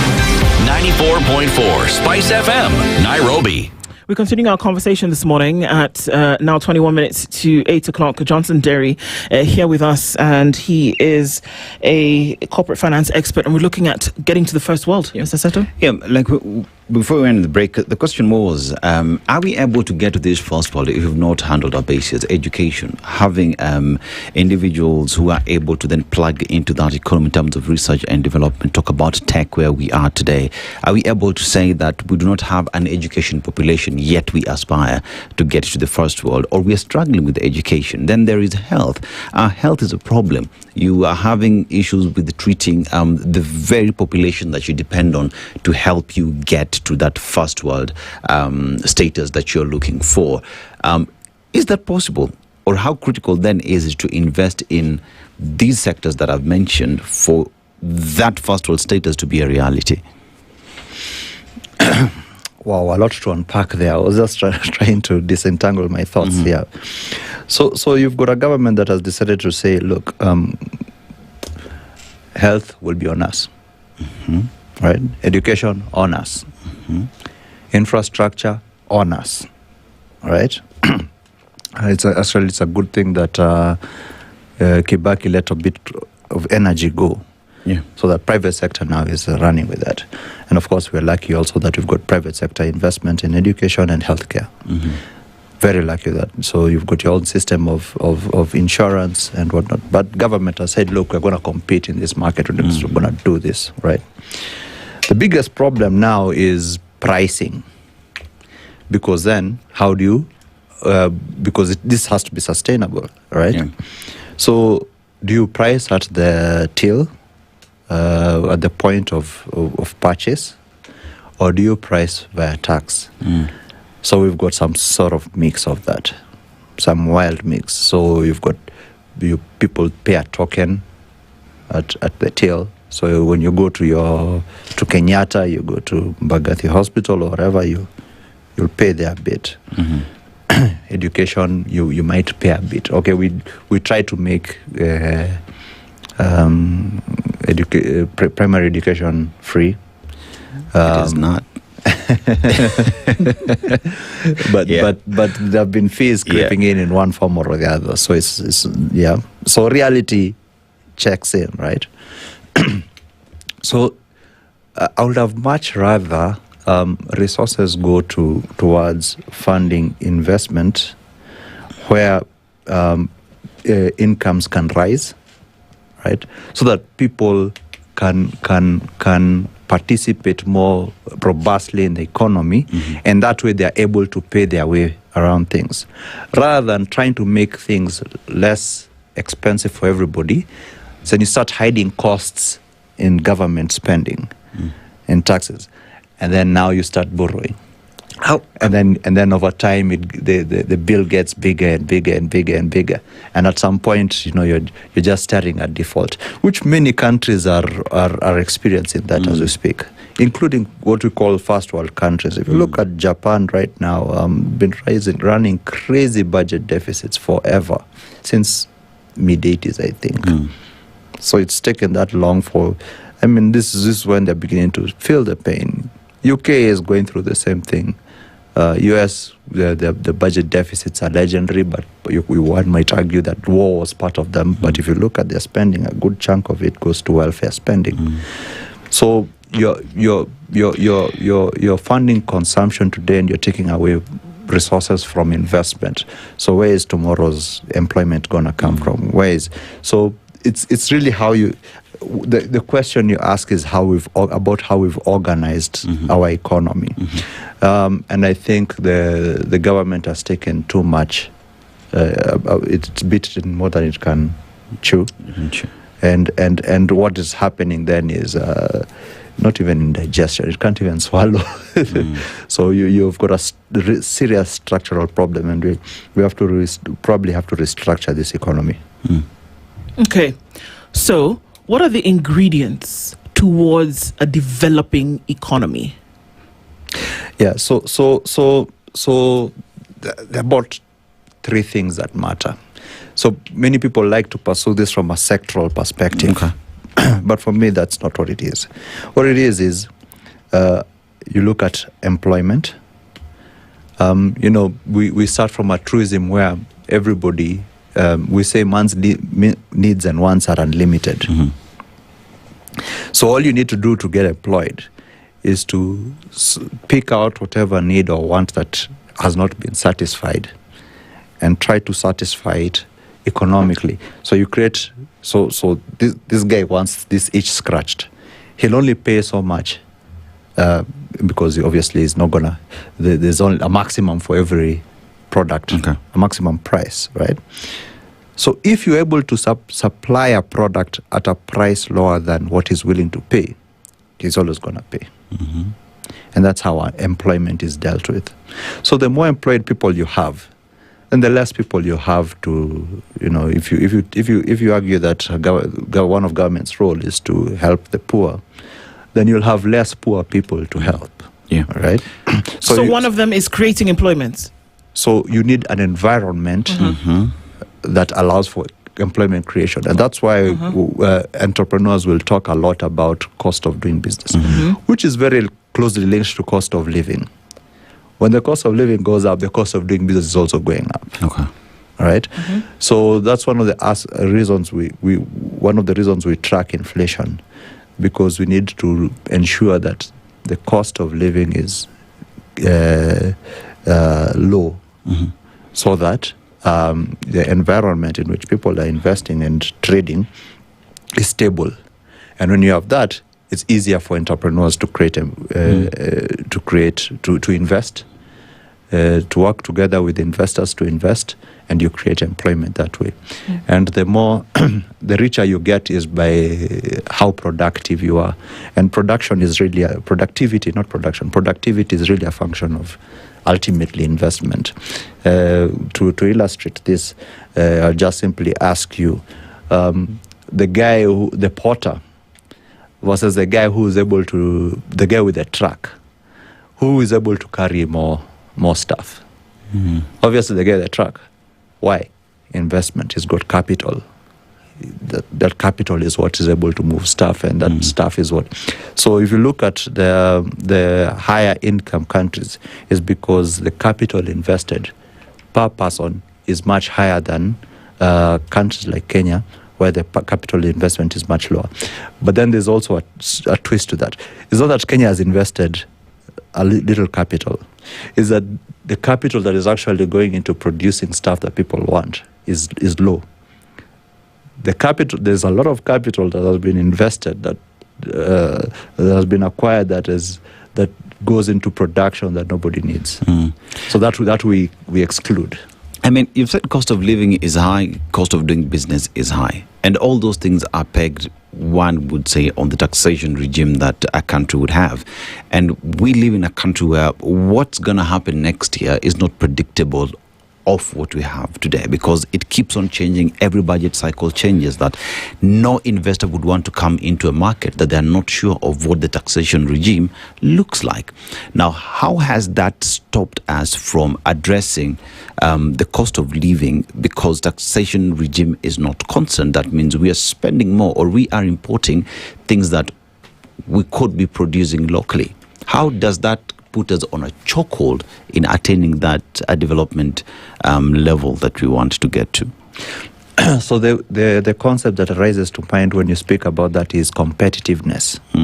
How competitive is Kenya? So when I'm an investor, I'm looking for where to invest, whether Kenyan or a foreigner. I want to put my money where returns are highest. Right? So that's why Kenyans are running to special asset funds, because Bansa X is delivering 20% year on year, right? And you'll see a lot more of that going forward now that the capital markets are deepening. So what does that do? It chokes when you're not competitive because you're either over-regulating or over-taxing, then people don't invest. And when people don't invest, and you can look at it from a sectoral perspective, say like chemicals. You can produce soap in Kenya, you can produce in Egypt, you can produce in Uganda, whatever. So Egypt, who have power at maybe 4 US cents per kilowatt hour, and you've got your energy costs at 20-something shillings or 20-something US cents per kilowatt hour. Already from energy you're competitive. Okay. Now throw in additional taxes. How the tax on businesses. So you've got VAT, you've got your excise duty, you've got income tax. I mean, when somebody does the math, they'll be like, you know what? This Egypt place looks better than Kenya if I'm going to invest in Africa. If the world is your oyster, then you look at, because everybody's competing with everybody. And as Kenya's capital markets become more deeper, then a lot more capital will go to foreign, because the investment vehicles now are there. And in fact, the demand has always been there. That's why people were doing a lot of forex trading and whatnot. And when Mansa X came, scratched a ditch. And now they've shown the other investment companies the way.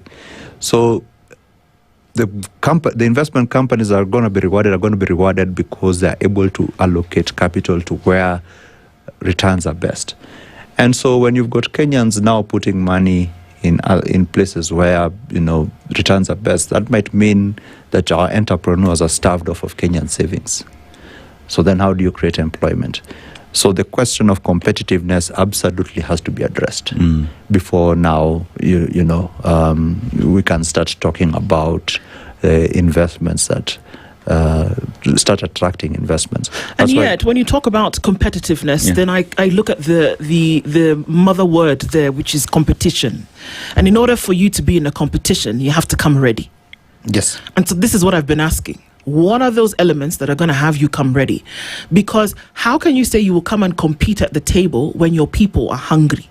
How can you come and say when you compete at the table or in this race when your education system, which should be training people for an economy-facing future, is struggling? How can you be competitive when your health system is suffering? Because we're saying in order for you to get to the first world, you have to be competitive. You have to be in the competition. Yeah. But the elements to have you competition ready, you're struggling with. You have throttling and chokehold debt, which then doesn't allow you to develop. You have a tax regime, which at best is having people on their knees. So how can you even think about being competitive if you don't have the ingredients to prepare you for the competition? And you strike at a very good point. The locus of our problems stem from, and if you look at it carefully, government spending. Because one of the jokes I like to say is Kibaki had less, but he did more with it. But it's not really that he did more. It's just, so what did Kibaki do when he came in? He liberalized banking. He liberalized insurance business. He liberalized energy. And he liberalized telecommunications. So you had Safaricom that really bloomed because of his policies and M-Pesa and things like that. You've got investments in energy from private sector, because at the time when he was coming in, we used to have blackouts. So energy stability was non-existent. So he did without spending, he did a lot for the entrepreneurs, so that entrepreneurs can build their businesses and can attract investments. So we've moved away from that. Now we've been running crazy budget deficits, more than 10 years now. Budget deficits of at least 5% of GDP. It's crazy. Nobody does that. In Europe, they say you're in the EU. To join the EU, you have to do the maximum budget deficit you can do is 3% of GDP, and even then you can't do it consecutively. You have to have years where you have budget surpluses. Here we've been running crazy budget deficits, and you wonder how we're going to pay for that. And the bill will come. The bill, and it's coming. And what is happening then is you're taking resources away from education, from healthcare, from everything, just to pay for this debt. Because now you're surviving on debt now. If people don't lend you, things don't work. That's where we are now. I mean, you look at the competitiveness that we talk about, and it's been established that it's very difficult based off the taxation regime that we have. Yeah. But that notwithstanding, then one asks the question, we still depend on these very taxes that are high, whether it's on personal level, whether it's on businesses, we still depend on these taxes for us to leapfrog to this development status.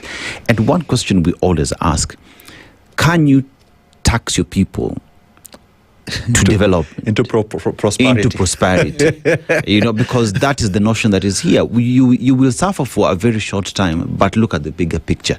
Can that happen when you've taxed people so much that there's no surplus, there's no money to move around for them to purchase product that is being sold locally? And what does that do to manufacturers who depend on the extra there is for people to buy? So there is no circulation of money.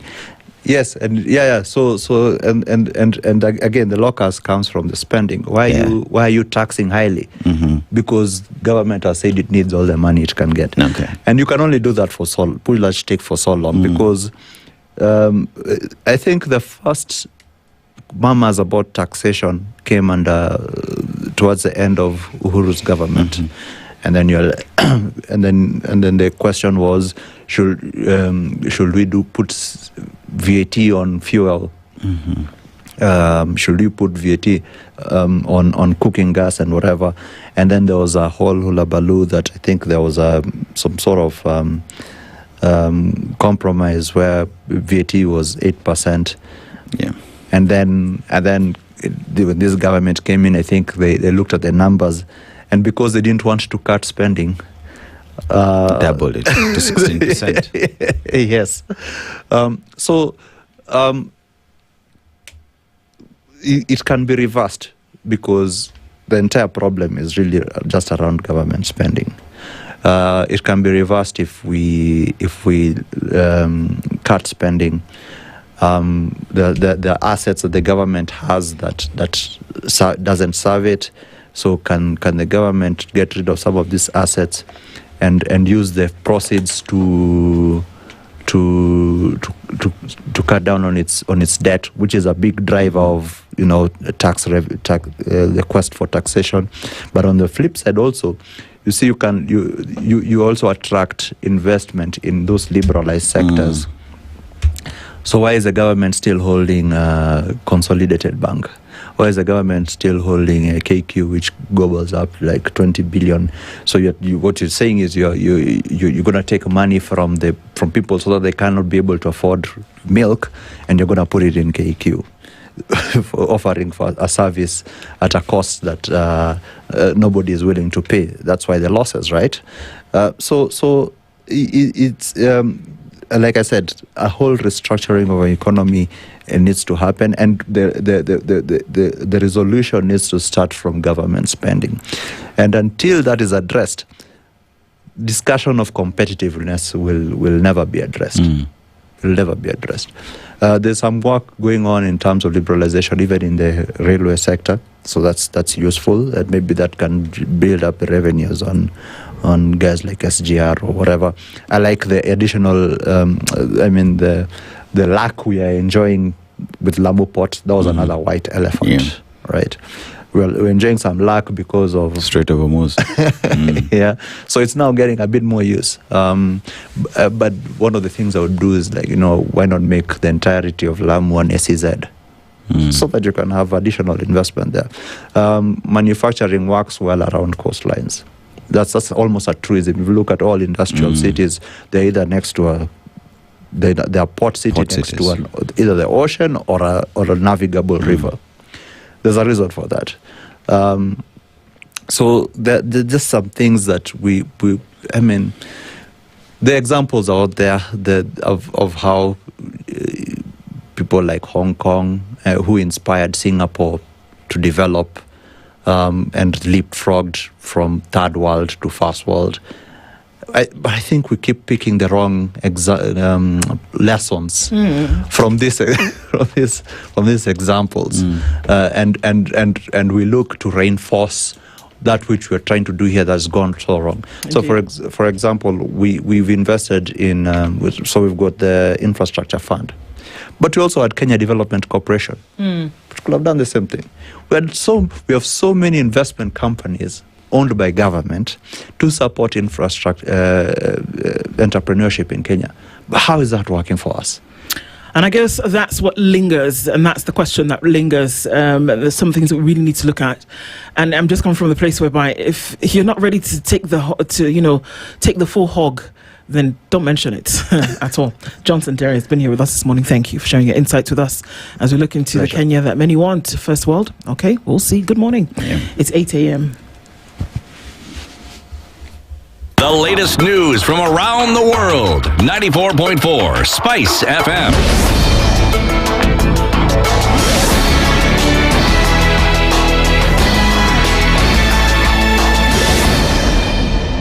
Good morning, this is the news. I'm Sheila Tembor. Health seers Aden Duale has dismissed reports that 7 American humanitarian workers have been isolated at the U.S.-funded Ebola quarantine facility at Nanyuki Air Force Base in Laikipia County. Speaking at Jomo Kenyatta International Airport while receiving 5 tons of emergency medical supplies from India, Duale said construction of the facility was suspended following a court order which the government is respecting. Said Kenya has not recorded any Ebola cases with more than 270,000 travelers screened at various entry points. Duale added that the government has established 21 quarantine facilities but will not disclose their locations to avoid creating fear among the public. When I appeared before court, I made a commitment and I said I respect the rule of law. We have stopped. We are only building the other 22 sites. So if you can go there and see and come and tell me from where I sit as the Minister of Health, I don't react to what Reuters write.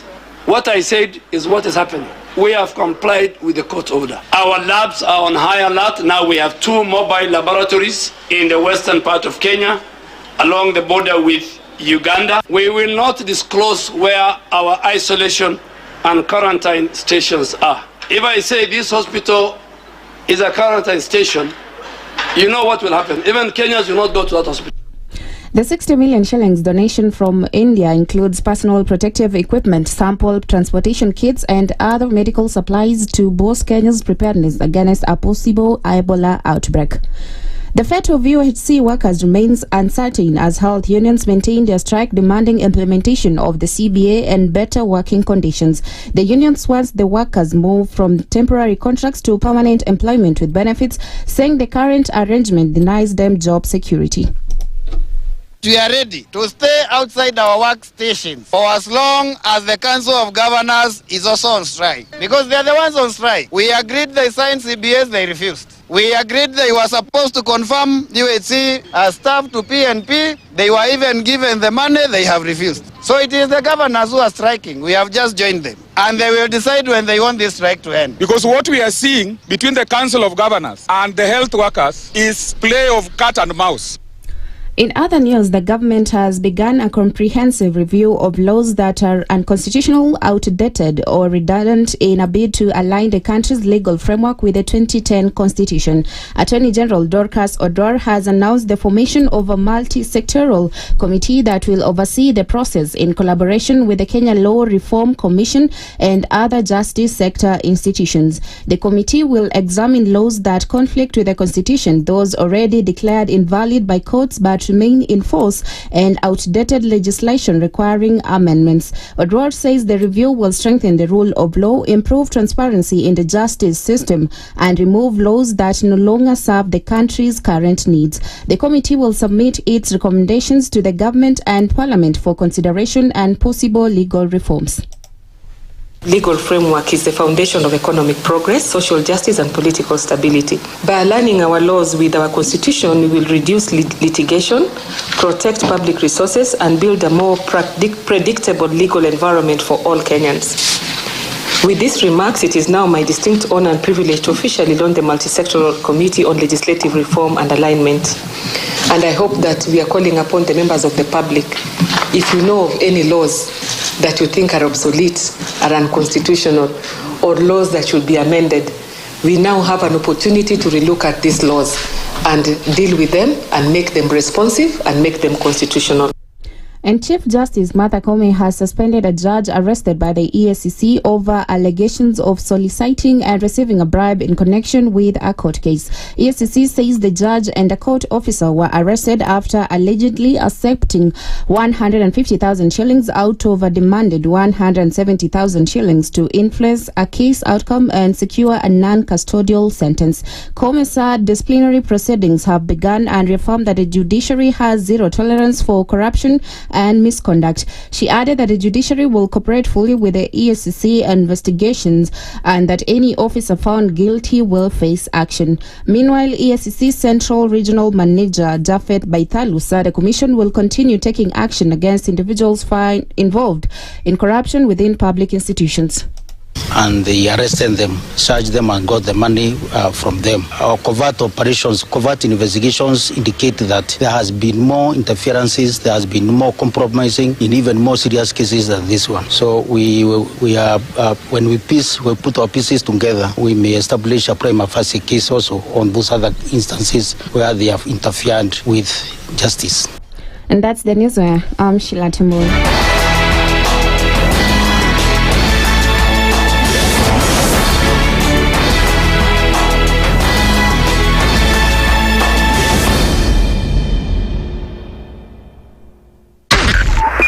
102.5 Spice FM, Kisumu.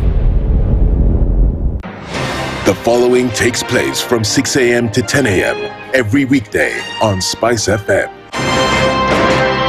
He himself actually has admitted that he bribed members of parliament, he admitted that he bribed members of parliament? Well, when he said the government, when he said that he gave the 10 million was for what? We're always quick to point faults in somebody else before you look at your own faults as a person. If it was Kanu's day, hii amuka naye leo ungekuwa umeenda bali sana hii. So we must celebrate you. There are 600 million people now globally estimated to be living with diabetes in the world. So it is a major health problem. It's the largest single disease rising pandemic that we're dealing with right now. The Situation Room, Kenya's biggest conversation. The following takes place from 6 a.m. to 10 a.m. every weekday on Spice FM. SRC's mandate is constitutional. It's not an advice. It's actually something you must do. Must do. Like now, you abandon, of course, the narrative of Wheelbarrow, Mutuamjengo, Mamamboga, and all those, that rosy narrative. Your expenditure is 3.3 trillion, and you're collecting only 2.5. Out of that 2.5, you're spending 1.8 trillion to service loans and so forth. That the CDF kit, it's itself a symptom of corruption. This is the Situation Room, the only way to start your day. The following takes place from 6 a.m. to 10 a.m. every weekday on Spice FM. I am also a publicly elected official. Okay. My salary is paid by your taxes. Yes. So if you need me to answer questions, we will not run away from you. Asante. We will always be here. The government itself is engaging in corrupt practices. That the government itself deliberately schemes to influence through bribery members of parliament. You pay for a passport online. Alafu you're told there are no booklets. I rebuke matters corruption because corruption has brought this country to its knees. This is the Situation Room, the only way to start your day.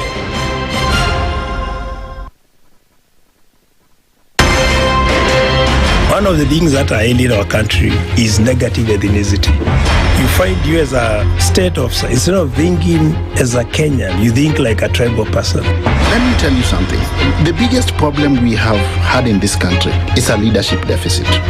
There is nothing that you are going to do in the process of change if you are not a risk taker. So So you really have to pursue your vision to a logical conclusion and even be ready to step on people's toes. When it comes to the economy, you can run away with it. They say statistics are like bikinis. They reveal a lot, but they conceal the vitals. And so government people would throw statistics at you and tell you they're revealing a lot of information to you, but it's really concealing the real vitals.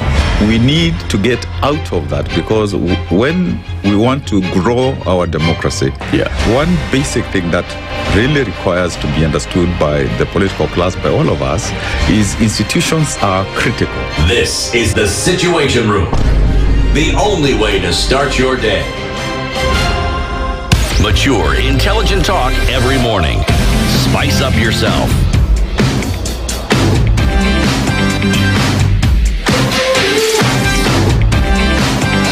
Mornings done right.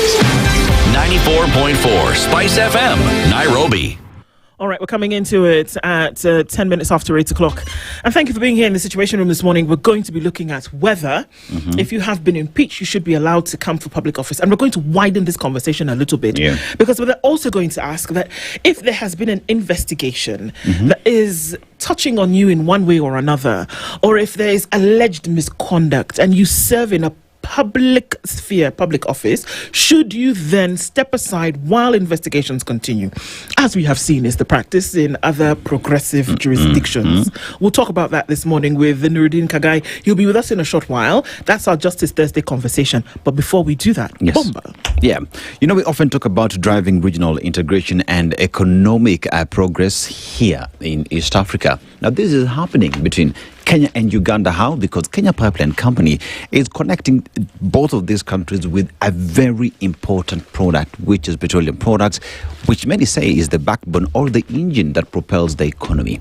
So with 1,700 kilometers and local engineers, state-of-the-art facility and automatic monitoring of the same, they're able to transport this product in a way that is sure, that is predictable, and that is safe for the consumers and for the economy. So Kenya Pipeline is telling us that engineers are out here doing their business, making sure that you are safe wherever you are, and that they're equally coming back to the community and telling you that we will take your child, we will take them to school, give them everything they need for them to be successful and come back and plug into this economy and continue pushing it. To talk about 360 degrees approach on a business and also thinking about the community, because even when you talk about these pipes, they pass through these communities. It is communities who've ceded land to allow that to happen. But KPC is telling you now we are a PLC. You own a part of us, you know, each and every single Kenyan and many other would-be investors on this. So if you want more information on how you would partner, on how you would be part and parcel of this institution, you go to KPC, www.kpc.co.ke, because Kenya Pipeline, bomba letu, ukuaji wetu. Kabisa. Kabisa. I think you thought I had not. And it's always Kabisa. Right, so we're going to, our Justice Thursday conversation today is around issues of, if you have a stain, do you say, go sit over here in the washing machine or in the basin for a little bit while we try to figure out the source of the stain and whether you were actually the one who poured or not? Now, this is a question that we're asking in public service, that if there is a question, if there is an investigation, should you step aside? But further than that, if you have been impeached, I remember the Chief Justice declaring herself, not just declaring herself, but perhaps declaring what the law said in terms of what should actually happen when somebody has been impeached. And I believe the words that she used, and I think we have that clip here even at Spice, and she said, if you're impeached, you're impeached. That means you cannot go, you cannot touch anything. If you're impeached and you go home. That's essentially what she said. But then the other side, which makes the so clear law maybe not so clear, is that until you have exhausted all avenues of appeal, then you are able to operate within the same space. Which is which? Now, we know that Justice Lynn Ngugi has also set precedent, could have set precedent, some years ago when she dealt with the cases of former Governor Ferdinand Waititu, as well as former Governor Mike Mbuvi Sonko, whereby in this space where we are operating, where there is work, and that there's question as to your conduct, there's a court case as to the state preferring charges against you of things like corruption and mismanagement of funds, etc., the EACC in tow as well, then remove yourself from that space. I believe the latest happened with Governor of Trans Nzoia County, George Natembeya, when he was asked to stay away from his office for 60 days while this investigation took place. Surely he was exonerated of those charges later. But the question is, should this be the practice? Should you actually say, okay, first of all, we don't need you in this thing in the moment? That there are questions as to conduct, there are questions as to what may have happened while you were sitting there. And with you there, you pose possible distraction. Yeah. So because of that, we're going to ask you to sit aside. Could this have been what Lynn Ngugi envisioned when she was then interpreting and said that something then needs to be done? Does it make sense when you ask, just cool your heels there for a minute while we figure out what was going on here?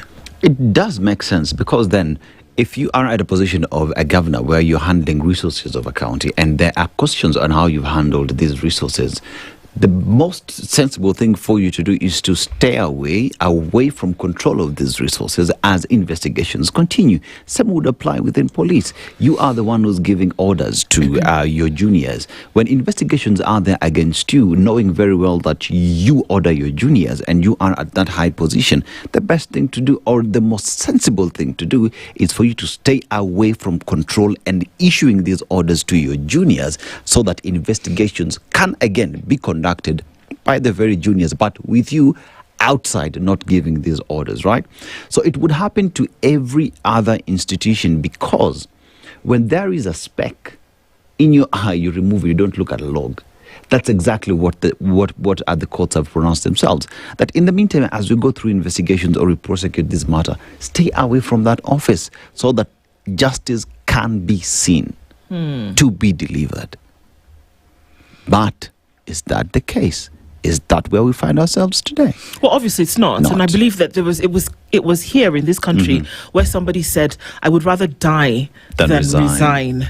But what does that say to me is that the threshold for integrity has actually been so lowered that it doesn't really matter. I mean, we have people who've been convicted. Now, hear me out. We had people for whom charges were brought. They went to court.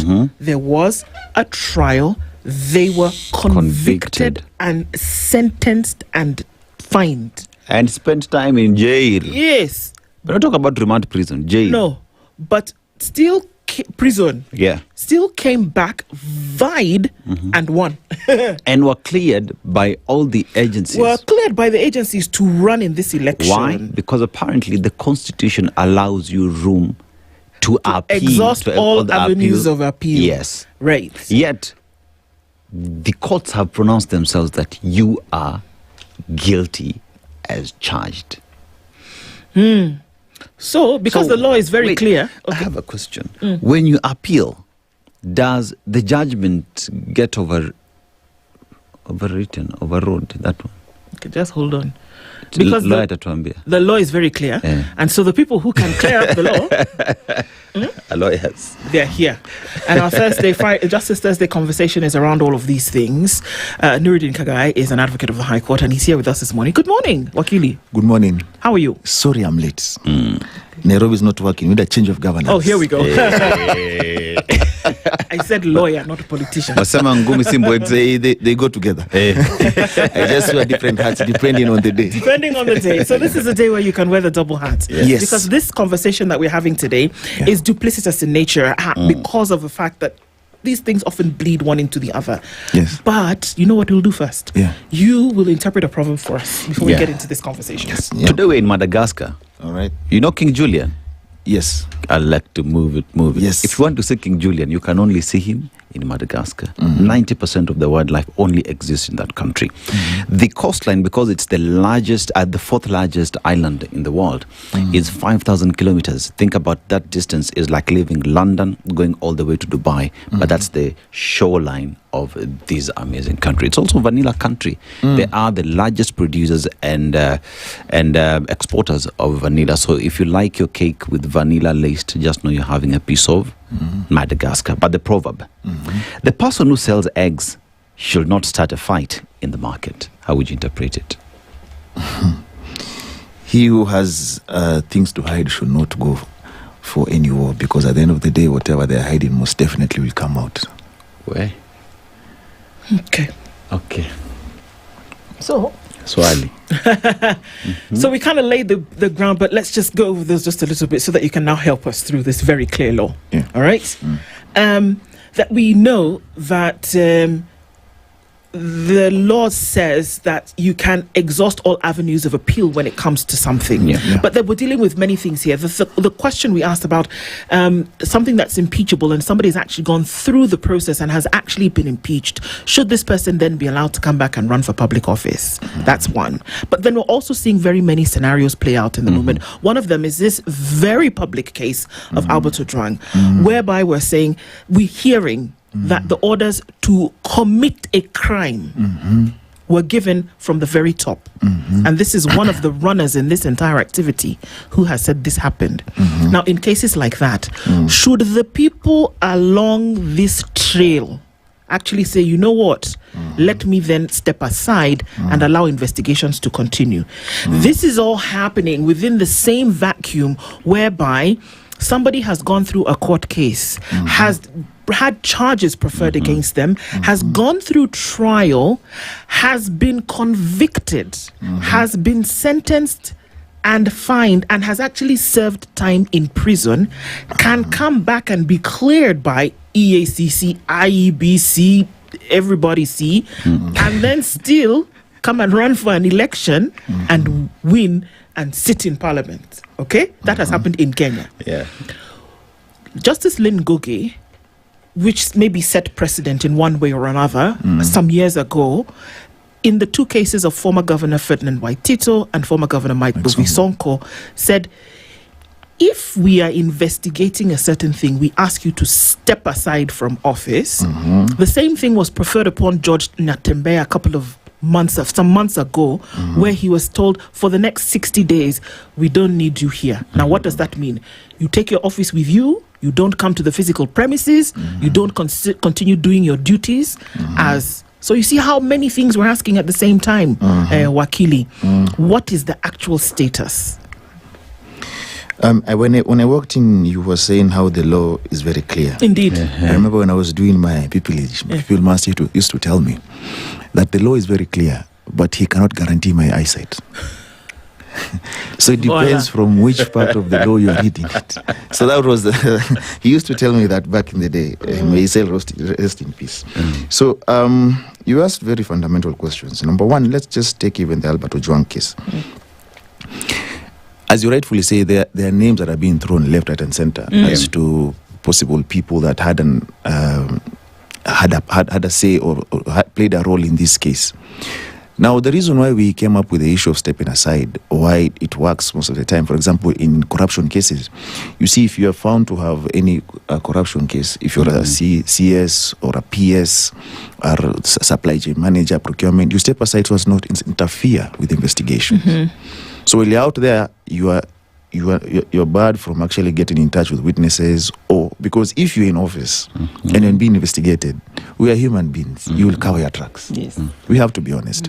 Now, if we were in a functional democracy, a country governed properly by law, because yes, you're governed by law, but now it depends on which side of the law you are. The names that have been mentioned in the Albert Ojwang case should have already stepped aside, because you have to clear your name. That's an allegation. Whether it's true or not, you first clear your name, then come back to office. If at all, you have to come back to office. We saw scenarios where during Kibaki's tenure, where CSs were stepped aside, Kina Mwiraria, Murungaru. If you are unable to clear your name, then you never come back. Those who came back apparently cleared their names. We don't know if at all they really cleared them. So that is the essence of the law, because the law must be fair to each and every person, all and sundry. But we have a scenario where there are those animals that are more equal than others. So I do believe that the names mentioned must step aside, because we will not solve that case if the same people are still in office. That means someone is taking the fall. And then this raises the questions, because we were asking ourselves the other day as advocates, where all this footage is coming from? Because it seems now like someone is going to take the fall. Because all of a sudden there's so much evidence. Now there are footages and now there are many explanations. But at the end of the day, all these things just can't happen without authorization or a plan. So someone must be the mastermind. So even if those who are incarcerated or facing charges are found guilty, who sent them is the question that lingers in our heads as Kenyans, because we need to understand who benefits with Albert Ojwang dead. That is the question. Or injured, or maimed, or hurt. You see, that is what we need to answer. If we answer that question, then we'll find the person culpable of his death. Now, the matter is impeachment. Sorry, before you go to that, essentially what you're saying is the reasoning behind saying step aside is because by the fact that I'm there, first of all, I hold a position of authority already, and that there's a certain kind of severance that folks will pay to me. So me being there, the likelihood that people will adjudicate freely and fairly, then that space is constricted. Okay. This is why we are saying sit over here so that we can. Because we have to prevent interference, witness interference, investigation interference. That is how the law works, because we can't have a scenario where some step aside. If today you'd see a corruption case, like you gave the issue about Natembea, he was told not to access his office for a period of time. Why? Because they wanted to get some piece of evidence or information. Now, if a governor could do that, now the allegations against the current DIG, Lagat, those are just allegations. They are not proved, right? So if we were in a functional country, then of course he should have stepped aside. We had, there was a rumor that he had resigned. There was a rumor that he had stepped aside, but we later found out he had gone on leave. So those are the questions that linger around Kenyans, because he also has to clear his name. Because if he doesn't, that is something he lives with for the rest of his life. Now, if I were him, of course, I'd want my name cleared. But again, we live in a country where we have yet to breathe life into Chapter 6 of the Constitution. That is leadership and integrity. Because like I rightfully say, if we were a functionable country governed truly by the rule of law, and not when we want the law to govern us, we'll do things differently. I mean, Wakili, when you talk about prosecution, or rather how a layman out here, someone who's just following the proceedings, there are many questions that arise. Where then is the gentleman was picked up in Homa Bay, taken to that police station in Homa Bay, then transported all the way to Nairobi. The individuals who picked this man are from home. They brought him to Nairobi. Part and parcel of investigations has to go back all the way to Homa Bay, right? But then again, you get to Nairobi and CCTV footage all of a sudden was deleted, It was deleted. Information that you get immediately after that is now not corroborating the CCTV evidence there is. But even the police officers who are there, because we also understand that police officers operate from command given from their seniors, right? And you have a junior officer telling you, I was told by my senior that his senior said we do A, B, C, D. And all this information is out here, yet that part of stepping aside to allow investigations, still remains just being a suggestion other than a requirement. Why is there lack of adhering to this requirement that is not a suggestion?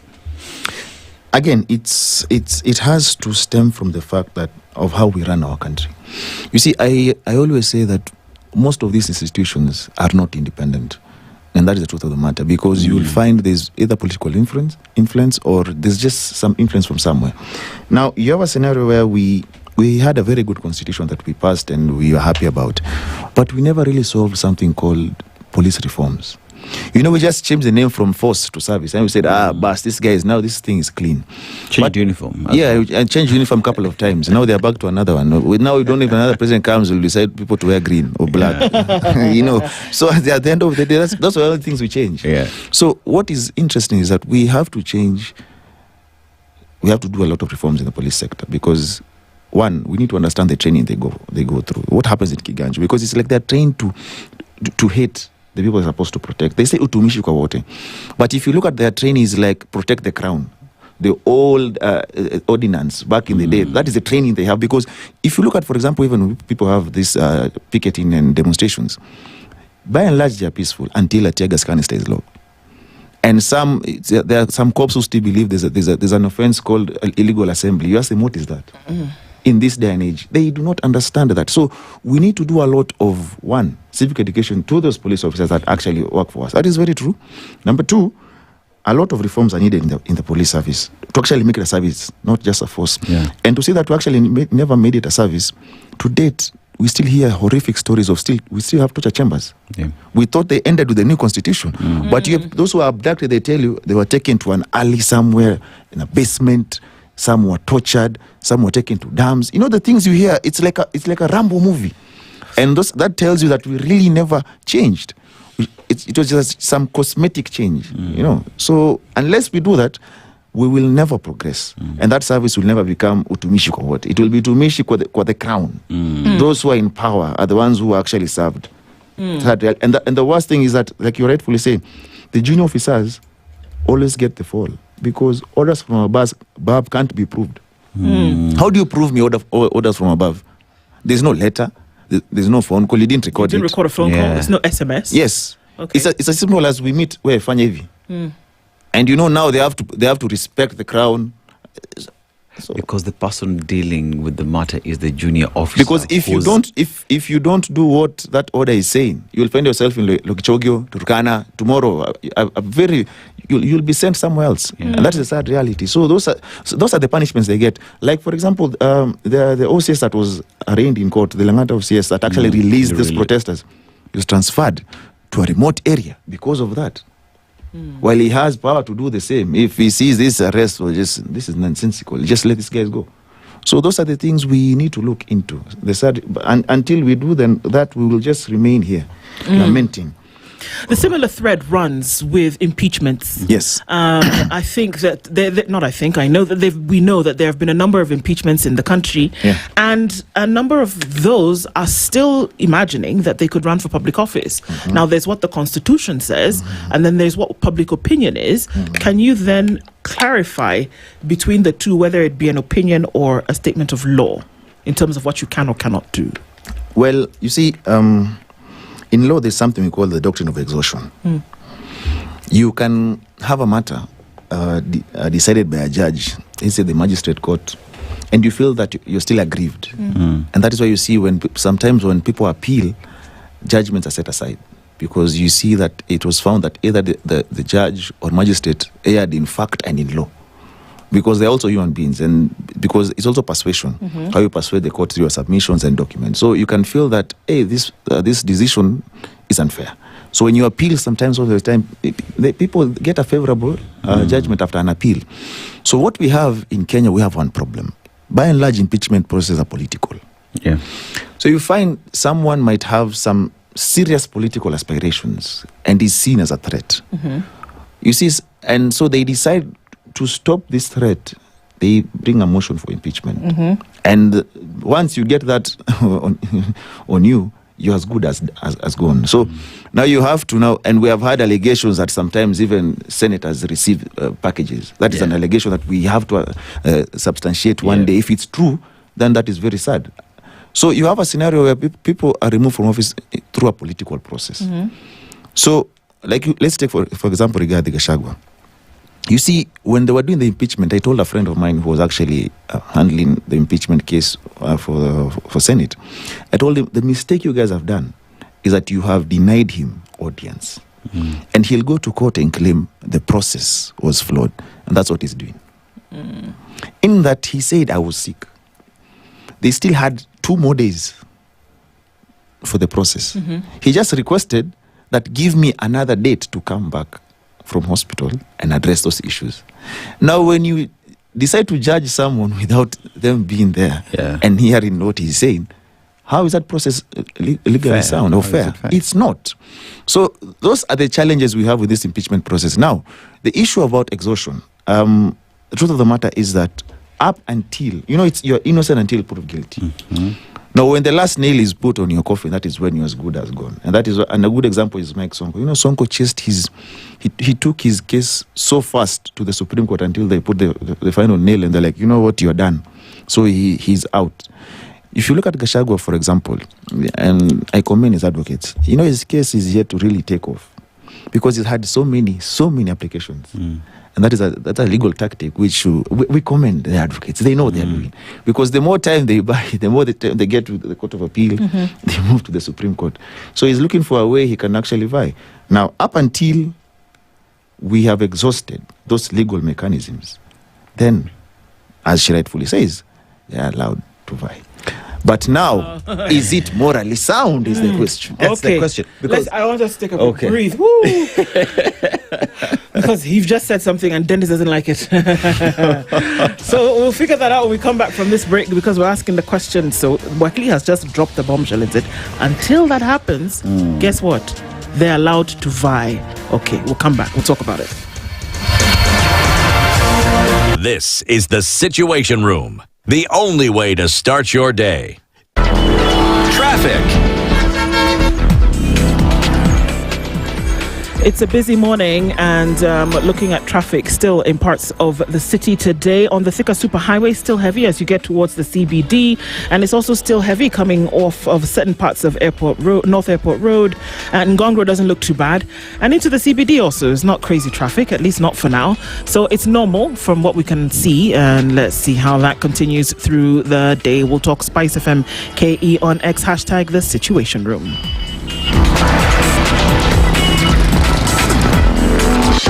Hi there, it's Yolanda Mulwa. Your mid-mornings just got a lot sweeter. We're celebrating a massive milestone because our friends over at the Karen Hub are turning 10. And they're not just celebrating for a day, they've lined up something incredible every single day from July the 12th to August the 2nd. I'm talking Wellness Wednesdays, Fashion Fridays, exclusive anniversary store offers, and a massive weekend experience you cannot afford to miss. Want to know how you can be a part of the celebration? Then tune in to Sugar and Spice every weekday from 11 a.m. and get all the details.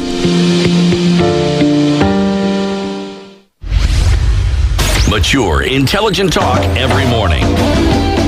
Spice up yourself. Mornings done right. 94.4 Spice FM, Nairobi. Okay, so we continue, and just before the break, he did the thing. All right, Dennis. Wakil, I have a question. There is an allegation that has brought against me. It has been investigated. Prosecution has happened. I have been found guilty. I have spent time in jail, right? I have appealed in court. One asks the question, if I do appeal, does that take away my guilty verdict? How does that then sit with agencies that clear an individual that they are ready or they can vie for office? Because one would argue that even if you have appealed, right, the original judgment still remains. It is until that time after the hearing has happened that the judge then makes a decision to either find you innocent or not, but the guilty verdict still remains. That's how Kenyans are thinking. Correct us if we are wrong. Well, that is the moral aspect I was speaking to before. You see, there are two things. One, you've given two different examples. One, that you served a jail term and then came out.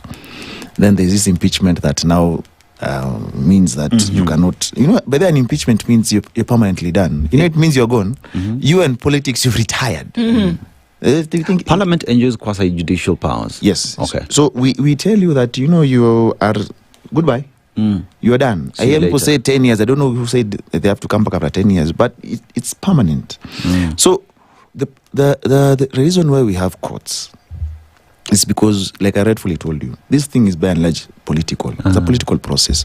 So as to prevent a scenario where people can have a witch hunt against you and put some impeachment on you and then just make sure you go home to destroy your political career, which sometimes, that thing, you don't need to have some serious legal evidence when that process in Parliament. It's just, it's really not, the evidence threshold is not that serious. So if someone comes up with some, like the things they're saying about Gashago, and they couldn't prove those things, but just to whip emotions to vote. And we also know scenarios that our members of Parliament and Senate, there are allegations that they're actually panel beaten to certain decisions. So if people are already given a way forward on how to vote, on bills, for example, remember the finance bill, people died. They voted, then when the president said, you know what, I won't sign this, then they clapped. People are already dead, the sad reality. So to prevent an unfair process, that is why the courts are there. So the court will actually see whether it can actually invalidate the impeachment ruling or to just leave it as it is. So it actually, more or less, the court just checks the process. Okay. So is the process sound?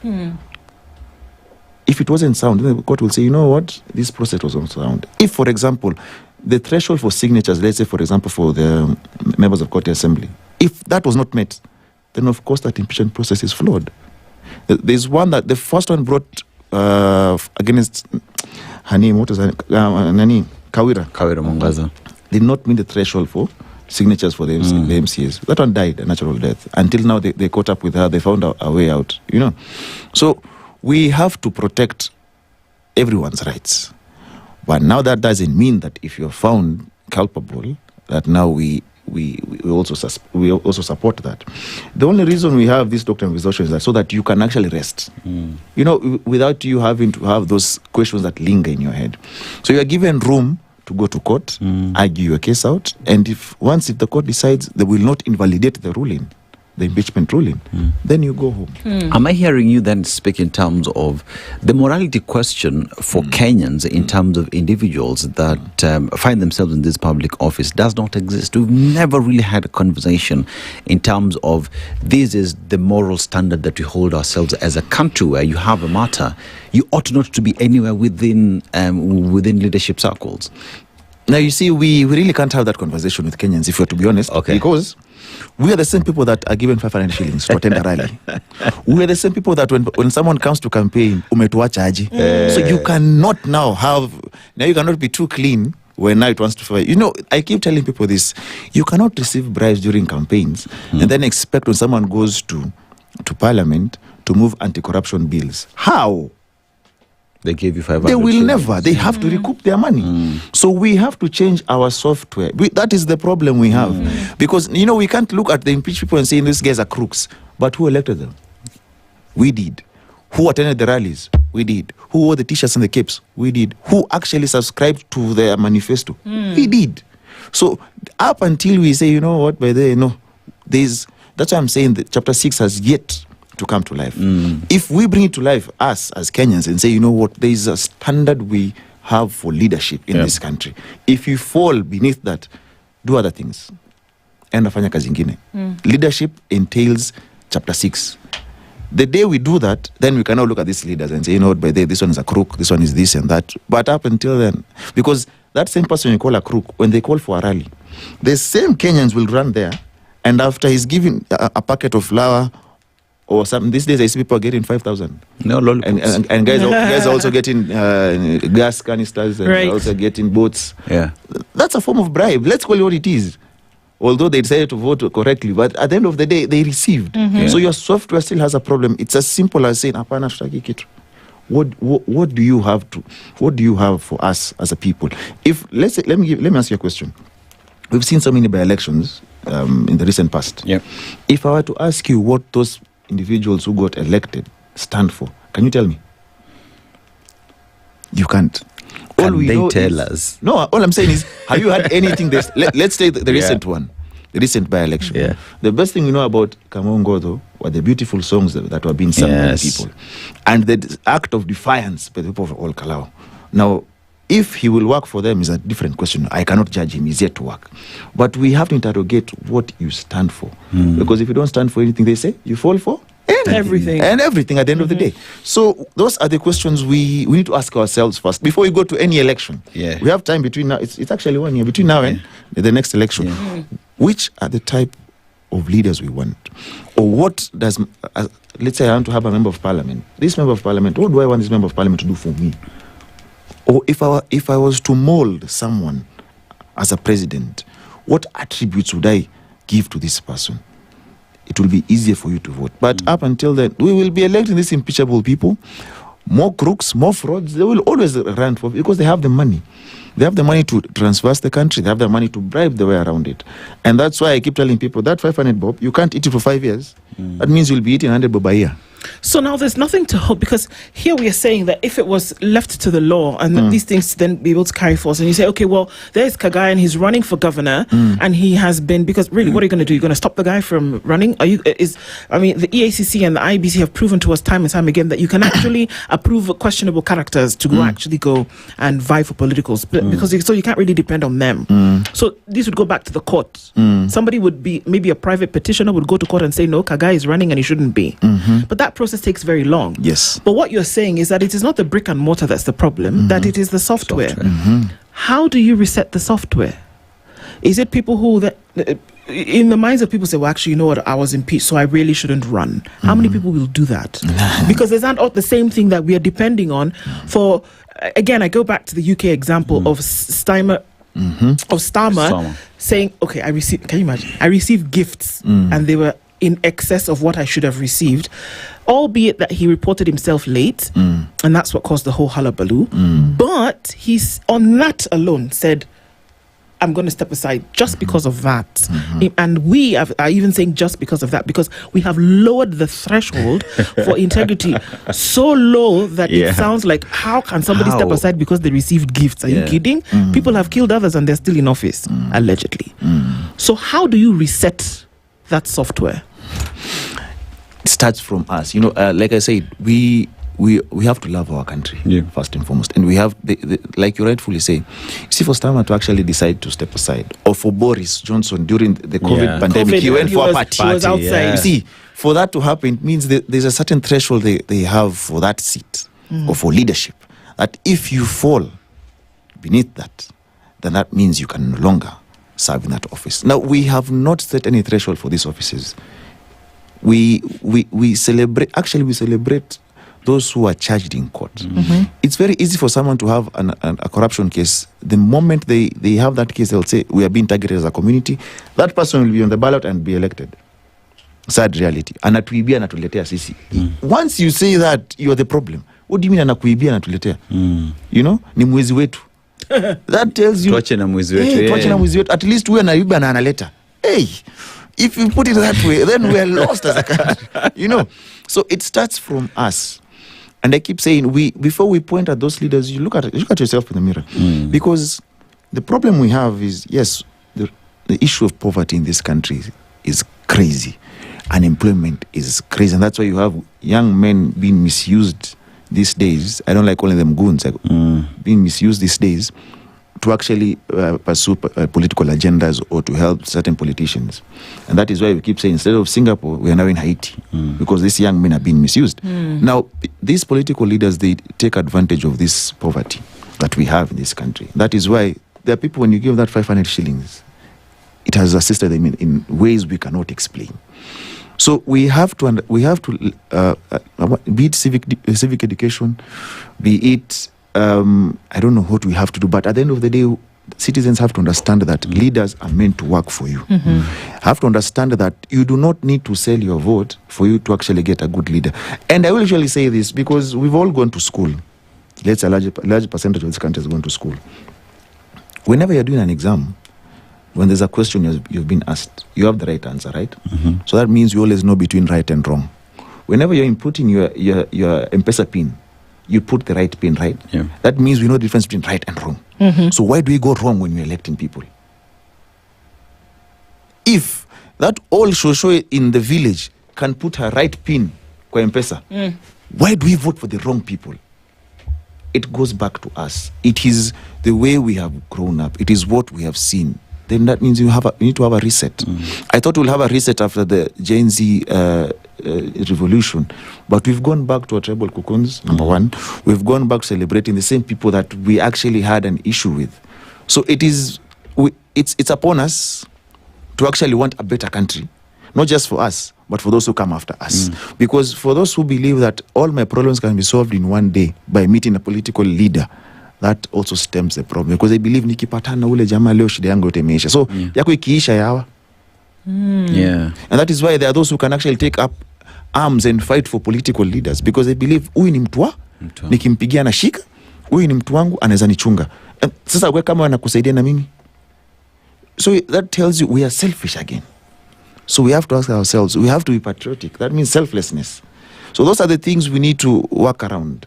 Up until then, we'll just be here, Do you think Kenyans have made the connection with what is happening, where poverty has been weaponized as a political tool in a negative way, where we know very well we want to go to Singapore, right? For us to go to Singapore, manufacturing has to be a reality. For manufacturing to happen, there has to be a proper taxation regime that is predictable. For that to happen, members of parliament must be in the house to legislate to these things. For these members of parliament to sit there, first of all, they must be worth their mettle and be able to even talk about bills and the pros and cons for them.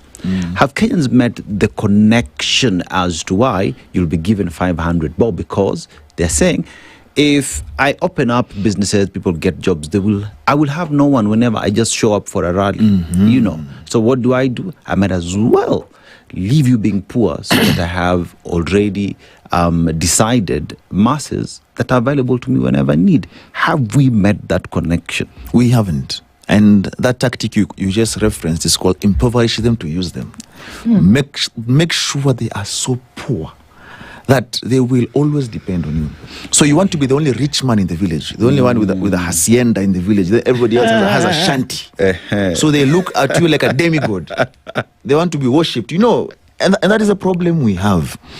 You asked a very pertinent question about calling for rallies and whatnot. We always argue and we wonder how come we can't solve unemployment in this country. Of course, you can't solve the entire unemployment. But since we are a country that copies a lot from the West, why can't we also copy something they've done? We have very young men and women who are actually good in skills, in talents. True. Now, most guys are brought there, either artists, they are footballers, basketballers, rugby players. But here we have decided not to commercialize our sports. And it stems from the fact that most of these federations have corruption allegations, mismanagement allegations. They have issues as to the substance of those who are running these federations. Now, if we had a government that had a goodwill, then those people who are found culpable in these federations, they'll be charged. We clean up these federations, make sure we commercialize this sport sector so that we have sponsors coming. Because you can't explain to me why you have a country like, let's say, South Africa. It has for example, football. Yes. It's well sponsored. Why? Because they believe if I put money in here, and as much as I'm sponsoring a team, I'll also gain. All right, that's how sponsorship works at the end of the day. So you find a situation where, if, for example, the president wakes up and stops forcing us to go to affordable housing to build houses, that's not the only job we can do as Kenyans. And realize that we can actually commercialize sports, arts. Most of our artists live song to song. Release a song, it becomes a hit. After that, they go broke. Stop the issue of piracy. Those are the things we need to do, but they can never do that. So that's the environment that we talk about that is conducive. They can never do. Because if all of you now are able to meet to fend for yourself, that means when they want to call for a useless rally to say nonsense, nobody will show up. And ordinarily they wouldn't want that, because they also feel that once you're also empowered economically, occupied, and you're empowered economically, you'll be independent-minded. You will know whatever someone telling you, whether this is a lie or this is truth, So they wouldn't want that. So impoverish them to use them. Sad reality. So they will use you, they'll seduce you, misuse and abuse you. But up until we have someone who can actually, I believe we need to commercialize our sports.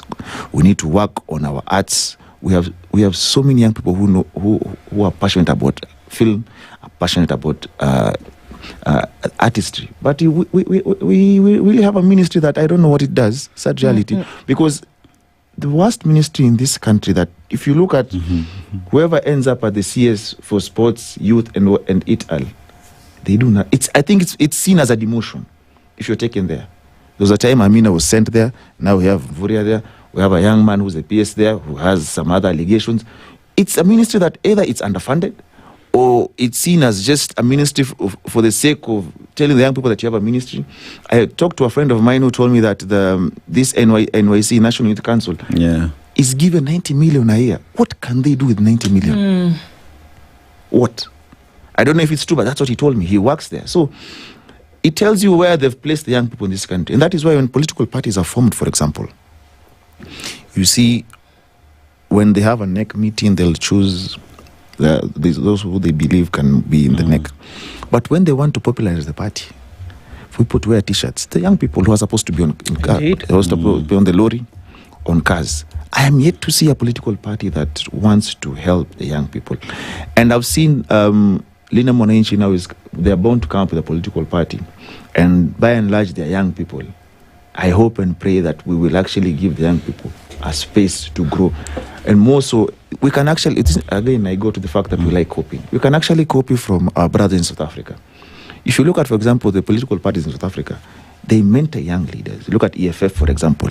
The people who have come from EFF, even the ANC that is actually seen as a bad party, it is the ANC that actually made someone like Malema. It actually brought Malema. Yes, it did. It brought Floyd Shivambu, and Dr. Nlozi. They all came from the Youth League. But our Youth League, by and large, the youth leagues we have in this country, I don't know what they produce. It's just one person out of a pool of 1 million people. So I think we really don't have the goodwill to assist the young people in this country. And I hope that changes. And as we gear towards the political season, my clarion call to the young people is that don't allow yourself to be used. Understand that politics is a game of interest. Someone tells you, I want to become an MCA. Mwambie ni sawa, that's your dream.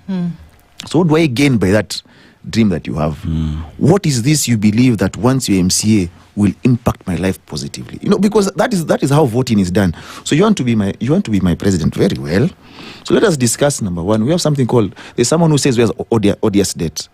What is your take on the same? If this debt is actually odious, will you pay it? Now, if he tells you yes or no, you start grading. By the time you're done with that person, you already know whether this person is a failure or someone who actually passes.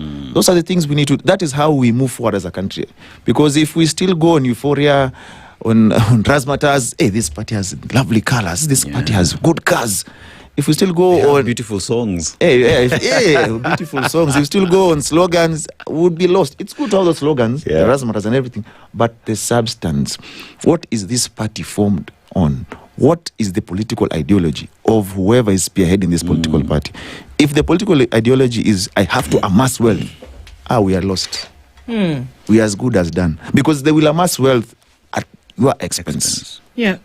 And as I look at all of these things, they're all connected, whether we like it or not, because then it graduates. It's the same thing that whereby you think that you can give somebody 500 shillings at a rally and that they've bought the vote. It's the same idea that then cements somebody in an office whereby all the lights are flashing that, my friend, you shouldn't be there, but you're going to hold on to the thing as though your life depended on it. I guess in this case it kind of does.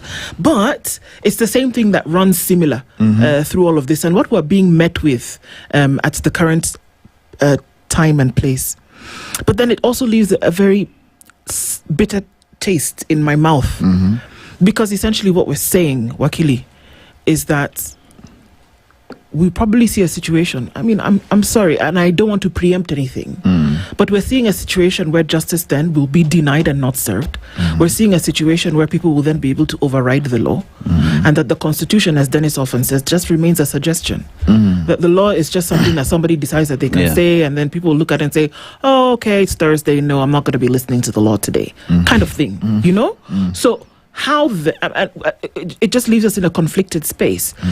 Are we being overly unoptimistic when we see the things in broad daylight before us, that we can already know what is going to be said in an Albert Ojwang case, for example, or that we can already presuppose that people will not show up for court summonses? Are we being unoptimistic or being negative in our thought, or should we hope for better?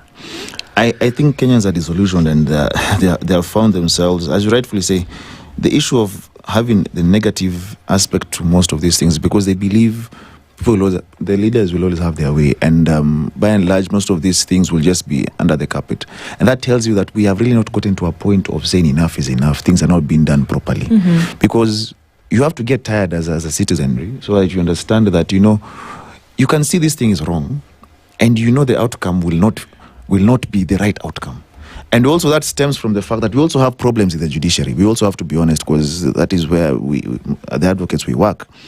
there's a boycott ongoing that was yesterday. That tells you we also have a problem there, because there are those also who fail to implement the constitution. There are those who have allegations as to impropriety, allegations as to selling and buying of judgments. Now, if that is the case, then away from the leadership, it goes to the judiciary, then it goes to legislation making. Then we are good. The three arms of government, that means we are all done. So I believe a cleanup is needed. It is needed, and it starts from who you elect as leaders, because they will either decide to fully implement the law. You said something. She said something about the constitution that you say just as a suggestion. I keep saying that we have really not implemented the constitution fully. We haven't, because even devolution isn't felt really because you see there are aspects of devolution that have been devolved, but are still held by the national government. Explain to me why you have this Ministry of Health here. What is it doing? It's just meant for policy, but a huge chunk of the funds are in the ministry. Now they'll tell you the county governors are corrupt. Do something about it. But you can't, because the corruption is systemic. It's from the top down. They really don't want you to do something about it. Exactly. So you see, what gives these governors a sense of safety? It's like inafanyika kila mali. Si tufanye wote. Basi tuko na share. Hata si sad reality. So we devolved corruption instead of services. Wow. Nuruddin Kagai is an advocate, and he's been here. He's laying it plain. This is the way it is. Now we know what the law says, but this is a software issue. It is. Fix the software. The hardware is going to remain where it is. Fix the software. All right. So it continues in conversations that we'll have. Thank you for being here with us this morning. Thank you to go into some of these things. We raise insights. We have conversations necessary for us to do. Asante Sana. Good morning. 9 a.m. The latest news from around the world. 94.4 Spice FM.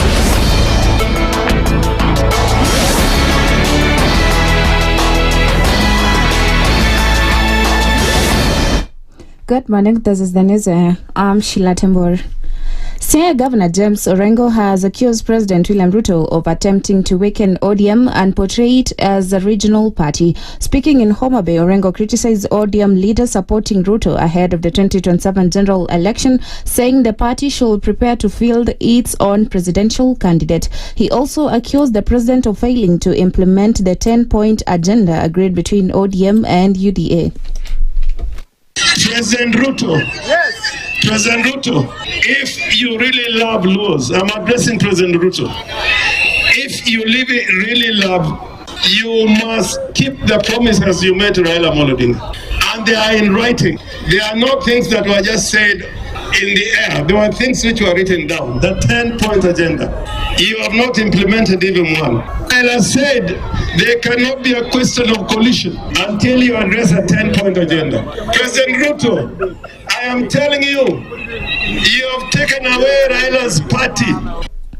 Masinga MP Joshua Mwalio has defended the decision by some lawmakers to leave Wiper Party and join the Kenya Kwanza government, saying the move will help accelerate development in their areas. Speaking in Machakos County, Mwalio said the partnership will enable leaders from Ukambani to access resources and deliver projects for their constituents ahead of the 2027 general election. Tukikaa ndani ya serikali ndio maendeleo itaendelea kuja, kwa maana kazi ya kuchagua mjumbe ni aende kulete nini, sio kwenda ati mna chama ya kwenyu. Chama ya kwenyu inawasaidia na nini? Kazi yetu ni kazi ya watu wengi hapa ni kuimba Wiper, lakini maendeleo hakuna ile inaletwa na Wiper, si kweli? Hiyo ni kitu ya kugawanya watu. Sisi tunataka kukaa ndani ya serikali. The National Counter-Terrorism Center and the National Police Service have urged believers of various religions to be cautious of teachings that may promote extremism. Speaking in Malindi, NCTC CEO Grace Kaparo said the center is working with communities to empower vulnerable groups and prevent radicalization. Tunahamasisha raia kuhusu religious extremism, waangalie ile dini wanafunzwa na wanafunzwa nini. Tulikuwa zamani tunajua kwamba extremism ilikuwa inafananishwa na Islam, lakini tumeona pia kwa Ukristo pia kuko na extremism. So sisi kama NCTC ni kuhamasisha raia wajue kutofautisha kuhusu religions teachings mzuri na zile mbaya, zile za zenye zitawadhuru.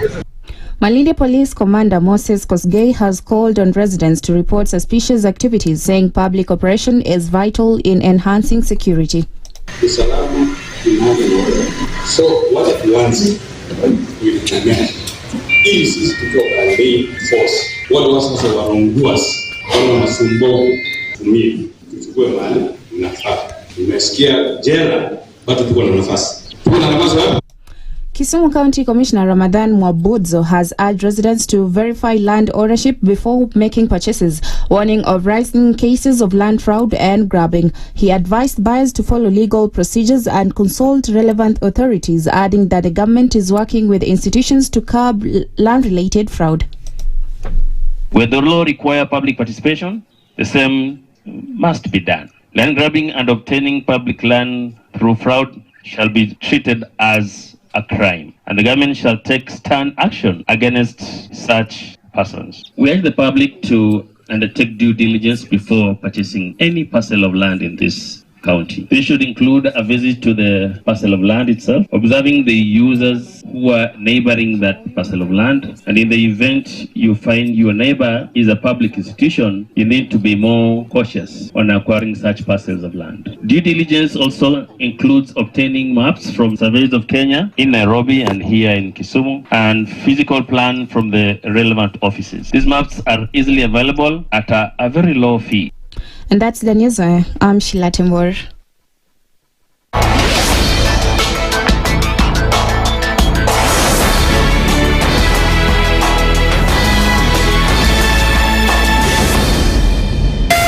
.4 Spice FM, Nairobi. The following takes place from 6 a.m. to 10 a.m. every weekday on Spice FM. Residency is fairly interesting in the sense that it will actually take us to a new consciousness. Swali zile watu waulizi na swali muuliza na shangala ni aje kwani huku kunaendaje? 30 billion shillings annually on travel alone in public service. A Kenyan can even demonstrate every single day of his life that Ruto must go. That is the only message of his demonstration. That is his right. That bribe blinds the eyes of the wise and subverts the cause of those who are in the right. This is the Situation Room, the only way to start your day.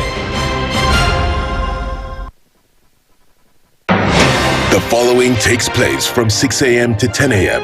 every weekday on Spice FM.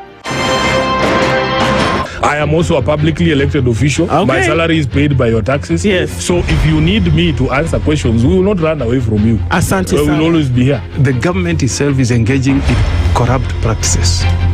That the government itself deliberately schemes to influence through bribery members of parliament. You pay for a passport online. Alafu you're told there are no booklets. I rebuke matters corruption because corruption has brought this country to its knees. This is the Situation Room, the only way to start your day. The following takes place from 6 a.m. to 10 a.m. every weekday on Spice FM. Every time he kept on saying he wants a vibrant opposition. How does it make sense that public money has been used for everything and then they dare to sell it back to you? Why are they not giving them for free? That's how broken we are. That's how broken we are. They're being sent home now for fees. They're going to fail to prepare. We are compromising the futures of these children. This is the Situation Room, the only way to start your day. The following takes place from 6 a.m. to 10 a.m. every weekday on Spice FM. You have land, Dennis. Yeah. Okay, your own land. You use your own money to build it, and then you sell it to yourself. But we don't want foreign troops on Kenyan soil. But surely it goes a little bit deeper. This is it. If you find the tree is withering, then you call the person who is managing that tree. Come around. Why? Tell me what is. First of all, what's the problem? Yes, what is the problem there? How do we expect ourselves to move forward as a country? The Situation Room, Kenya's biggest conversation. The following takes place from 6 a.m. to 10 a.m. every weekday on SpiceFM. Presidency is fairly interesting in the sense that it will actually take us to a new consciousness. Swali zile watu hawaulizi, na swali muuliza na shangala ni aje, kwani huku kunaendaje? 30 billion shillings annually on travel alone in public service. A Kenyan can even demonstrate every single day of his life that Ruto must go. That is the only message of his demonstration. That is his right. That bribe blinds the eyes of the wise and subverts the cause of those who are in the right. This is the Situation Room, the only way to start your day. Mature, intelligent talk every morning. Spice up yourself.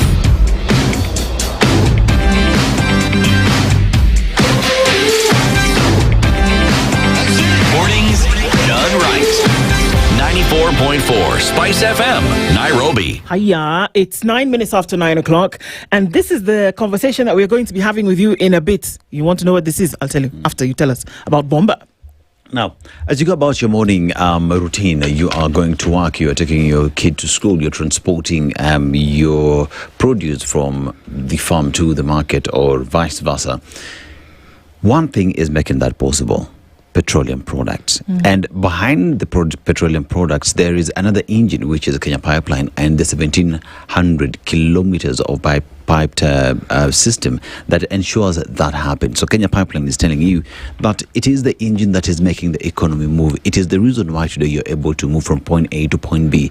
It is the reason why many children today are in school because of the CSR program, because they're funding the same to enable them come back and plug into the society. So when you talk about these 1,700 kilometers, what it is doing, it is connecting Kenya and Uganda. So from the port city of Mombasa to the lakeside city of Kisumu all the way to Uganda, Kenya Pipeline is making that regional integration, which is the move that the East Africa region is pushing at the moment, is making that a reality. So remember, Kenya Pipeline as well is now a PLC. Kenyans have a stake in it, investors have a stake in it, and with that then more investments go into that. Do you want to partner with them? Do you want to know everything that they do? Do you want to know how they end up getting students back to school? www.kpc.co.ke. Because aside from everything else, Kenya Pipeline, bomba letu, ukuaji wetu. Fantastic kabisa. All right. Now, I don't want to be the one that rains on you. I'm looking out the window. It's so gloomy anyway, so let's just continue with it. Okay? Now, a couple of days ago, the president announced that there was going to be 100% government funding for university education. Yes. Check. Now, the things that don't quite check under that is where this money is going to come from and the manner in which it is going to work. Let's park that aside for a moment, because what we're going to be talking about this hour is that very thing, and we're going to be asking you the question about what the situation really is. I'll tell you one situation that we see today, and just discussing this with Marion earlier. Now, stay with me here because it doesn't look too good, but I'm taking my brush strokes to a picture that is not very pretty. Students in need of government support at risk as Higher Education Loans Board appeals to Parliament over a huge deficit. Yes, this is actually happening at the same time. Thousands of students preparing to join university in September, that's in the next 1.5 months, risk missing out on financial support from the Higher Education Loans Board due to the agency's dire financial situation. Now, documents tabled by HELP before the National Assembly Committee on Education show that the National Treasury allocated only 56.71 billion shillings to the board against the requirement of 114.36 billion. What does that mean? As a result, the 57.65 billion funding gap is expected to adversely affect 1,199,423 students who will need support. So what does that tell you? It has already been established that this, in excess of this number, requires support to go to university. Now, that means that this number and plus some will not be able to access it if this deficit is not met. A major constant factor affecting HELP's mandate remains the widening mismatch between student financing requirements and available budget allocations. This is what the board told the committee. For the last 4 financial years, HELP has continued to operate on a budget deficit despite the sharp increase in the number of students requiring support. HELP has sounded the alarm and told Parliament that it needs urgent financial assistance. In documents before Parliament, the board has strained to support needy students since the 2023-2024 financial years. According to the board, yet again, the board continues to work with the Ministry of Education and the National Treasury to mobilize additional resources to sustain equitable access to higher education financing. Now, HELP, if I am understanding correctly, is much needed resources that you attain at the post-secondary school level, because HELP is also available to tertiary institutions, your TVETs and such. It is money that the Exchequer gives to this institution that you as a student are able to get access to for tuition and accommodation in some cases. Both, one. There's an amount that is given to you. Upon the completion of your education, the course that you are taking, and with what I assume is the confirmed acquisition of work, employment, something that is going to give you an income, you begin to pay it back. Now, what I'm not understanding, and I think it's about time to have the folks from HELP come back and tell us exactly what's going on, is that one of two things is not happening. One, people are failing to pay their HELP loans because they said it doesn't matter, or because they have not gotten the requisite income in order for them to do so. And number two, that that money which they get back from the repayment of loans is still inadequate for them to, because it should be cyclical. The money comes in, it goes back to somebody else. The money comes in, it goes back to somebody else. But that they need more money because of the fact that it is not the same students who are in the cycle all the time at the same time. That when there are year ones coming in, guess what? There are year 4 and 5s, 6, 7s that are leaving. In your medical fields, your law, your engineering, they're leaving. So their ones are coming in. Now, one would imagine that as that starts to happen, you need more resources. I mean, it's a no-brainer. You need more resources to then be able to settle this. So we are starting to ask the question that if in the last 4 years, the deficit has been increasing because of the increase of students who require the support, is it a sustainable model if you're not going to pump in the necessary resources? Hello? Missed call?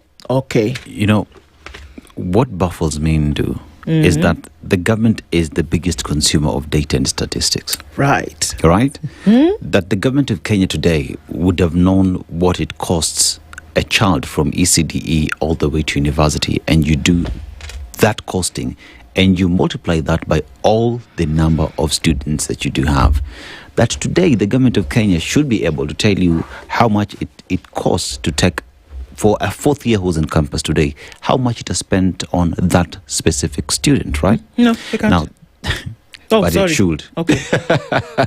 But it should, right? Because when you look at that number of 1,199,423, do you know what that really means? It means that is like telling set, you an entire set, an entire class that sat the exam. That sat an exam. The government is unable to continue funding their education. That's what you're dealing with. Because we are taking 1 million, we're graduating 1 million from primary, we are graduating 1 million from high school, who then go to campus. And every year when you're graduating university students, we are again releasing 1 million into the economy. When the government is telling you that it's unable to cater for an entire class, what exactly are we dealing with? Is it that we do not know that the numbers have gone up and that we need more funding into the same? Then we sit here and say we want to go to Singapore. Yet you cannot assure your most important resource that will take you to Singapore that you will take them through school. Not even that. I'm even saying, you want to go to Singapore. Okay, let's go to Suswa first. Let's just even go the place that's 2 kilometers in front of Let's your get nose, to Machakos first of all. And I'm going to say something here. You know what? Yeah. Because we don't connect the dots. No. And I know there's a question we're going to be asking today. Because this university education seems to be the golden ticket towards employment and or starting a business, whatever. Are we looking at the situation in Kenya whereby perhaps it's just not, number one? Yeah. Because the employment continues to soar. And then we're looking at places now, if that unemployment continues to soar. If it is soaring, that means that, number one, this help money that you've sent out in the last 4 or 5 years is not coming back. Yes. Number one. Or even if it's coming back, it's not coming back to the expectations that you have put out in the first place. So, you know what? We don't make the connection. We don't between the 70% debt payment in the country every year and then money that you're taking out of vital institutions or vital pillars such as education. Because if you're telling us that a university education equals employment, movement, achievement, all of that, and you're saying that that is the only way you're going to progress, but you are not putting in the foundation to ensure that that works, is it about time that we say perhaps it's not? So every time you see helicopters flying all over the place and people are going to a place where they could just actually wake up a little bit earlier and maybe drive for 2 hours, every time that you see that somebody's gone to Benchmark in New York, every time you see that somebody's spending 17 billion shillings to make a house look a little bit better, do you know what you're doing? You're defunding education. Yeah. Every time you tell us that, oh, there's corruption, 3 billion shillings a day, and we don't know where that has gone, you know what you're doing? You're defunding education. Every time you say, oh, in the county government of X, we cannot find 273 million shillings. We cannot find 273 million shillings. You know what you're doing? You're defunding education. Because even the little money that would be available to make some of these things happen, you have either stolen it, eaten it, or put it under the mattress for you to use on a rainy day. You are defunding education, and then we continue to live in a situation like this where somebody's child has done very well in school, and then because a university education is no longer about can you do A plus B. No. It is now about how you're able to analyze. It's about how you're able to think critically. It's about how you're able to problem solve in a different ecosystem. And those are the people that then contribute to doing what? To making a conducive environment where you can provide jobs, to making a conducive environment where you can do business, to making a conducive environment where education, health, infrastructure, energy operate in the same system. So, if you are not putting in the requisite work for that to happen, then what are you doing? Nduh. Yes. You know, you've said something that is very critical, and I think we've never ever looked at how then, even what we discussed in the first hour, cost of doing business and what that is doing in terms of manufacturing. Because here we are saying we are releasing 1 million, right? Or we are giving 1 million this help money.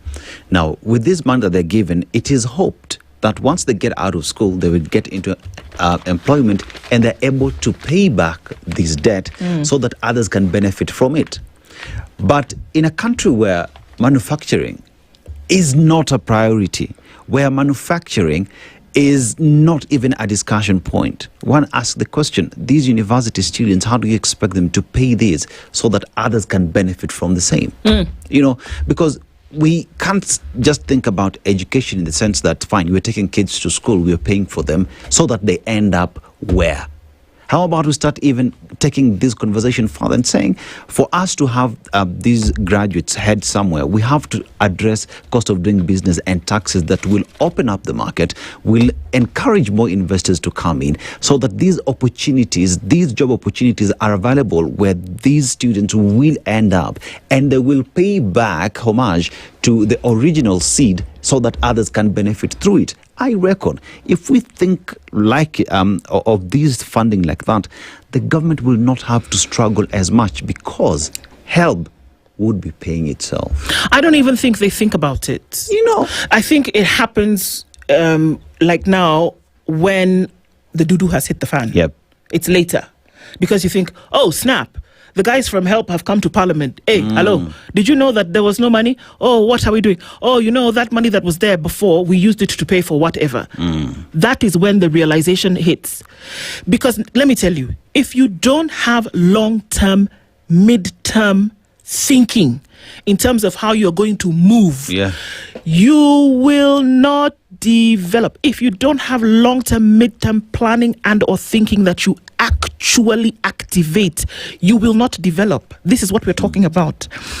If you don't think about these things in a continuum, that the money you steal or mismanage today has an effect on the things that you should essentially be doing to develop, then I'm sorry. Even that suswa, you know what? You will not reach. The question that we're asking this morning, especially as concerns education, and then we're like the magician who keeps, you know, that eternal handkerchief that the magician pulls out of the hat.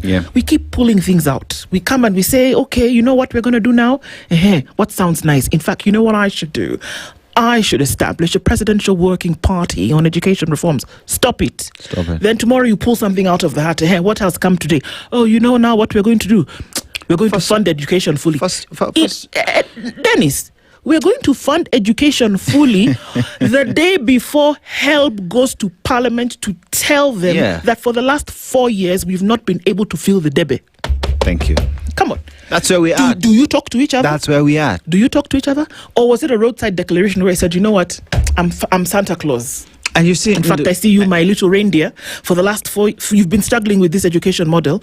Perhaps that's what we'll do when we get to Singapore. But for now, watch and walipie. And that's what makes many very angry, because already we had a funding model. Fine, we agree it had its own problems. How about to fix that? Why are we going to a new model that we've not tried in this society? What parameters are you using to judge that this will work? Now, here we are. We're being told that since 2023, 2024, we have never, ever received enough money to take children to school. Those are 4 years. We're talking about almost 4 million children who are struggling of getting funds to go to school simply because we came up with policies that don't make sense. Okay, fine. The president today has said that, fine, I will pay, right? Who budgeted for it? Because last I checked, Parliament sat, they passed a finance bill, and which is now an act of Parliament. And whatever the president is talking about is not factored into that finance act. So where is he going to get this money that will fund these children? Or is it just another roadside declaration to deal with the emotions of the people so that we can continue doing the nonsense that we have been doing all year long? We're asking many questions here. Varsity fees reality check. Confusion over Ruto's universal funding plan. We are going to come and look into that a little bit. But the question that we're asking you this morning, and we want to then be able to have a conversation with you, is a university degree still the golden ticket for a better life, or has higher education become a burden to both parents and students? Is it one that we ought to be looking to, or is it a burden to parents and students as we see it? What are we talking about here when we're talking about a university education? Is it a burden now? Because, hey, Bana, even the help where you can get help. Help where you can get help.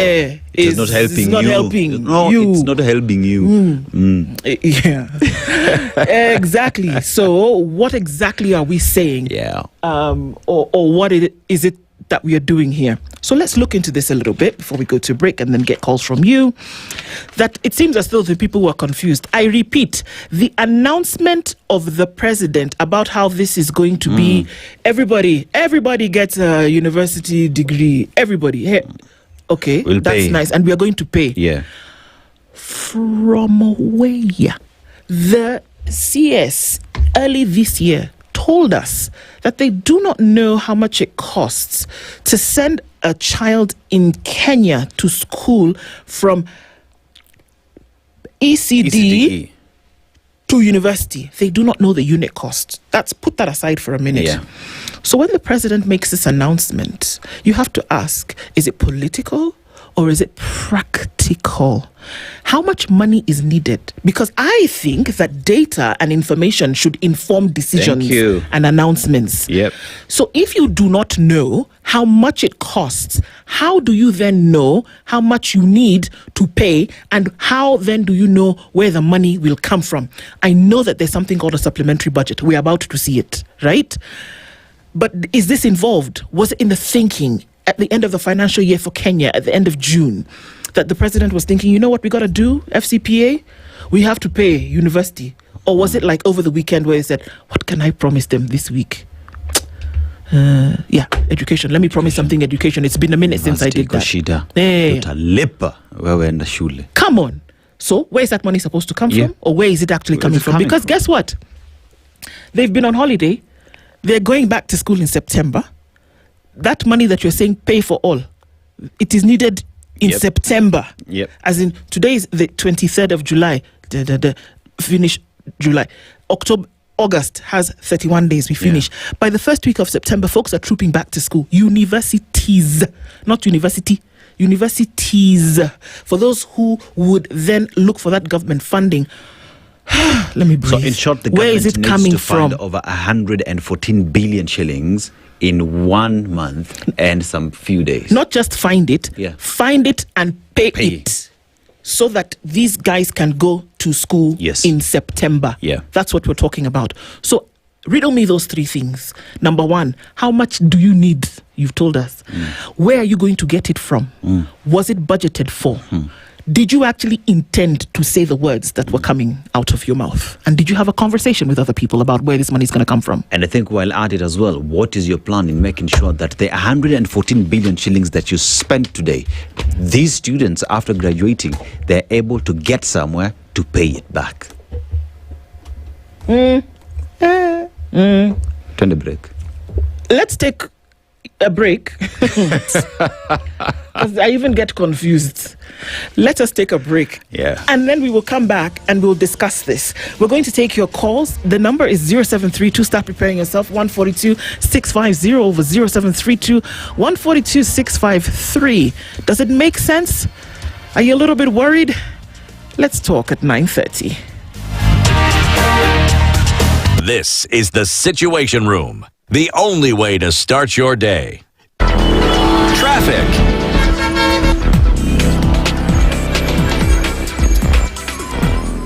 All right, what does it look like this morning? Traffic hasn't been too bad today. And even on North Airport Road, which is the poster child for traffic on a Thursday morning, doesn't have too much today. And so, yay for that.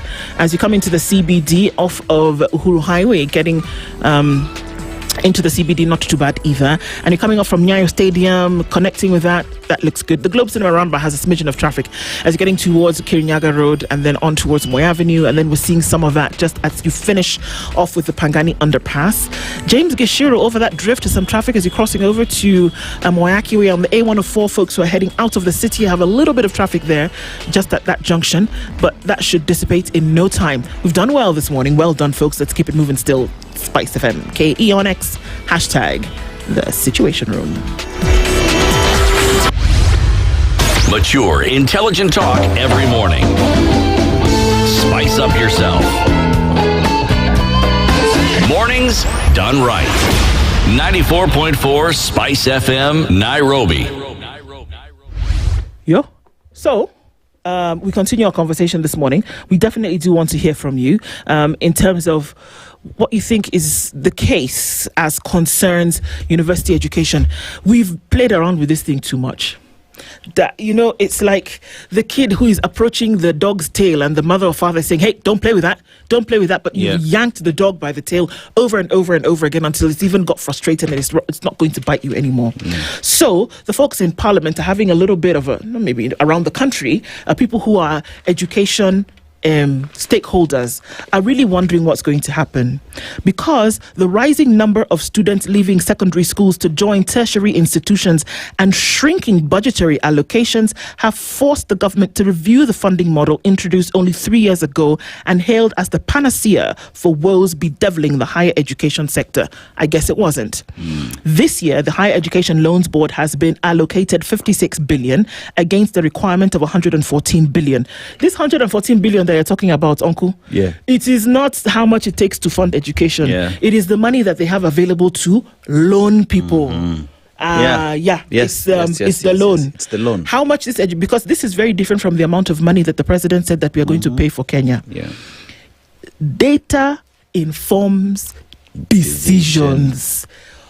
What data has been made available to the president and his advisors in this cohort to tell you that this is the amount of money that is required to fund this education? If in the event that this information has not been shared, I'll be bold enough to say you have no business telling Kenyans that you will pay it. Can I get an amen? Amen. Nduh. Yes. You said that 114 billion shillings is data that was shared by HELB on what they need to loan to students to be able to go through their education. And that's only some. That is data, right? And using that data knowingly, FCP expert John Buddy decided to allocate 56 point something billion shillings. 56.71. Yes. Billion shillings. Yes. Based off data that he was given as a request from HELB on what is needed to fund education, right? Now here we have the president telling us that he will fund education. That means from ECDE to tertiary, right? Can the president tell us what's the unit cost? I still go there. What is the unit cost of taking Aseto from ECDE to university that the government says tukonayo he can't for tell you. Those 12 or 14 years? I'm sorry, right? he can't tell you. Thank you. They do not know. So if he does not have that information, then what data, what information is he using to come tell Kenyans that I will fund education if he does not have the data? If his officers, those who are called the implementing officers, implementing agents of his policies, do not know the unit cost, what information is he using then? Because we have to call it what it is. This has to stop being a campaign slogan because Kenyans are tired. Kenyans are tired. This can't be a campaign slogan every other time. Fund it for heaven's sake. If you fail to do it for 4 years, how the hell are you going to do it in the next 1 year? I have a however. Now, a panacea that you had all of a sudden, the university funding model was to work. It didn't work. Why didn't it work? Who failed in the process?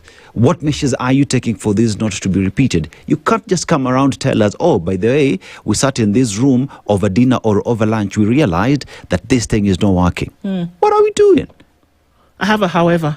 My however yes, is that the announcement by President William Ruto that a bill establishing a universal higher education funding model is before Parliament and has triggered a question over the source of funds and its sustainability. So we're all asking this question. Very good. The President on Tuesday said the final version of the proposal was before Parliament and urged MPs to fast-track its approval so the students joining university in September can benefit from full funding, irrespective of their backgrounds. It's the first time the president was referring to such a bill, and it caught many by surprise. I dare say the members of parliament as well. He also did not explain the source of funds, and I quote, "Now we have in parliament the final version of how we are going to make higher education universal. It will not matter the background of any child in Kenya. It will not matter how good they were. Going into the future, we've been trying to grapple with how we will fund our higher education." So you just tell us, Basi, what does the bill say? Some people didn't know that such a bill existed. But anywho, inquiries by the nation to various senior government officials for a copy of the said bill were unsuccessful, and they could not establish the stage that it is in. There's this thing called the parliamentary website, where usually bills that are in discussion will make their way. The Cabinet Secretary for Education, Julius Ogamba, and State House spokesperson Hussein Mohammed only shared what they referred to as an overview of the Tertiary Placement and Funding Bill 2026. That's what they were able to share. Then it's very clear to you that there is no plan. And we've said it, whether you want to say it in English or in your language. If you fail to plan, you plan to fail. The source of funds for this money, because we are talking about millions of students who are going to school in September. Millions of students who are going to school in September. Okay, maybe hundreds of thousands who are going in for the first year. And those who are hoping that their help loan will carry on into the second, third, fourth, fifth, sixth year. Nduh. Yes? After the presidential walk-in party that gobbled millions of shillings, that indicated how the government would be dealing with education matters, that even made decisions on where grade 10s would be going, where they're supposed to be domiciled. It is the presidential walk-in party. And even as we talk about this funding model, the president himself told us that this is the best thing to have ever happened in the education sector. Yes, he did. He went to other countries he even in went the to world other countries and said that today his government, the government that he leads, comes back and tells us that it has failed. What responsibility is the president taking, together with his appointees, to the fact that they lied to the children of the Republic? What responsibility is he taking now that he has admitted that what he said was working is not working? Or is it just another point where we say it is not working, now let's move forward? What happens to those millions of children who have been denied an opportunity, rightfully so, to access education? We can't sit here, say, to Singapore when we're not doing the right things. We can't sit here every other day saying that heads will roll when heads are not rolling and that mistakes are happening from the highest office in the land. We can't continue like that and hope that education, research and development, technology in this country will be a reality, that we will deal with unemployment in this country when each and every single time we have an opportunity, we are breaking the law and hearts of people who've entrusted us with responsibility. We can't. I actually feel very bad that the response to the president's declaration the other day was one of doubt. That people are sure of one thing, and they're sure that it will not happen. It's another lie. I'm sorry. Because they're saying, if you cannot tell us how sustainable this thing is, if we cannot find such a discussion that is that has taken place in Parliament, if we do not know what the source of funds is, where this is coming from, then the truth of the matter is that the existence of the continuous or beginning education of a number of tertiary students in this country come September is at risk.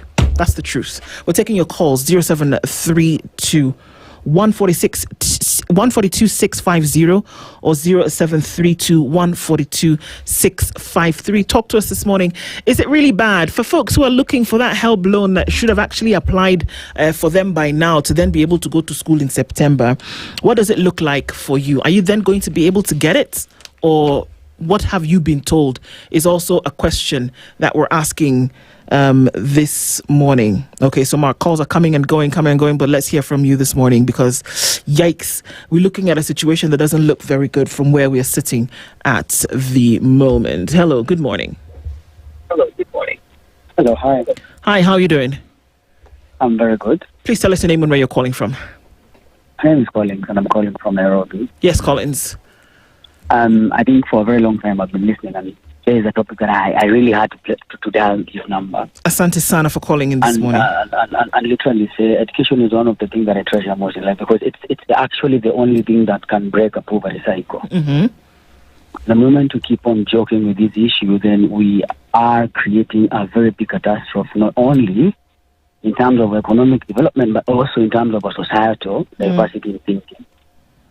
Now, I think I'm not a fan of how the government is implementing their policies, but I think our president is joking with us too much. How so? Yeah, so you just can't. The mind that creates the problem cannot be the same mind that solves the same problem. That's my thinking. That's my thought. You need to step aside. Let other people tell him what is good for this country in terms of what it doesn't understand. That's my take. I think his playing is very, very, very key sectors of this nation, especially education and health. They should stop. Thank you, Collins. A very clear one. Asante Sana for that position and for making your call this morning. We'll hear from some others this morning as well. Hello, good morning. Hello, good morning. Good morning, Nduh. Good morning. How are you doing? I'm good. Talking to Billy, yeah? Billy, where are you calling from? Yes, I'm calling from Marion. How are you guys? We're doing okay. How are you? I'm good. I'm just here. I'm also surprised as you guys. Do one thing. Government projects are not things that are done from the blue moon. That somebody just wakes up and say, you know what, I'm going to pay for your lunch. Yeah. I'm going to pay for this. I'm going to pay for your rent. Government projects are planned before execution. So one thing, when the president comes out and says, you know what, I'm going to pay for your higher education, I'm going to pay for your university fees, where is he going to get the money? Because this money was not it was not budgeted for in the finance bill. No, it was not. Unless it comes in the supplementary budget. But when is the supplementary budget coming in? So before we say that we are going to pay, or the president says he's going to pay for the university fee, he has to tell us where he's going to get the money. Secondly, one thing about a system is something that is interconnected. Yeah. So when one part of it malfunctions, the whole guy probably won't even move. And that is, other students are not able to access the loan when they are joining. So one thing about this country is we have a problem with the fabrics that run the systems of this country. There's a lot of problems that we have. It is not the fabrics of this country are broken to the core. There's nothing that is functional. From the head of state to everything is broken. And until we fix that, I think we are not moving. Singapore will be a dream that probably not even, none of us, even our future kids, will not even manage to go to. Thank you. Thank you very much for your call this morning. We're taking a couple others this morning as well. Hello, good morning. Thank you very much for your Hello, good morning. Okay. Let's hear from you. Hello, good morning. We're taking your calls this morning on 0732 142 650 or 0732 142 653. Hello, good morning. Okay. Hello, good morning. Okay. Technology may do its thing, but still hearing from you and also taking your thoughts, because it's clear that there needs to be a plan on some of these things. Hello, good morning. Okay. Hello, good morning. Okay. Hello, good morning.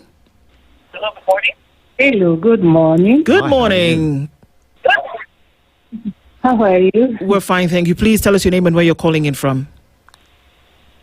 My name is Josina. I'm calling from Nyamira. Yes, what are your thoughts about this? Of course, higher education is a big burden. Because let's take my example. I graduated in 2020. We can't hear you very well. Okay, let's take a couple of us. Hello, good morning. Good morning, Nduh. How are you? Very well, thanks. How are you doing? Fine, thank you. What are your thoughts around this? Higher education, being able to pay for it, will it work? It won't work. Why so? Basically because of a couple of issues. One, where is that money going to come from? Because it was not there in the budget that was recently read. I know the president is a crooked one. Due to campaigns, he can decide to pay it, and what he'll do is that he'll come back to Kenyans and deduct it from our pay slips. The way he's doing it is the housing fund. He just needs to go to parliament, get some of his crooked MPs to pass a bill to deduct it from the salaries, or he can go and borrow it from his American friends and even steal it. Number two, these systems should be gradual. You remember back then Kibaki came up with the free primary education. if it worked, then the next president would have come now with free secondary education and seal the loopholes. Then gradually we transition to even the tertiary education. Yeah. But you see, we are in a situation where we are doing guesswork, roadside declarations, because in my thoughts, I think we should even do away with this budget process, because there's nothing that is in the budget process that we normally follow. The budget is passed, and then we come up with other things that are not there in the budget. So we need to come with a system that works clearly for the education sector, both for the learner and the tutors. Because even after some time, you'll see again the tutors going to the streets. Yeah. They haven't been paid. So everything is not working.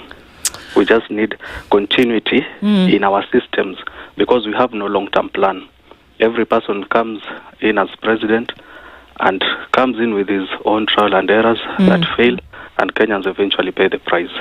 So we need a long-term plan, a short-term, middle-term, and long-term, so that we execute all these things in accordance with the plan. You're right. Can't argue with that. Thank you very much for your call this morning. Hearing from some others as Santisana as well. Hello, good morning. Sector, both for the learner and the tutor. Hello, good morning. Good morning. Good morning. How are you doing? Good, and you? Fine, thank you. Please tell us your name and where you're calling from. My name is Tichka Sogoto. I'm calling from Nairobi, Usiro. Yes. This issue of university funding, I mean, the president is making roadside announcements which cannot help. The issue has to be looked at holistically. But the president is promising to fund fully, I mean, students who are going to university. He is being insincere, and is actually not showing understanding of the whole issue. Actually, the issue of university funding, I mean, has actually faced one problem from its inception.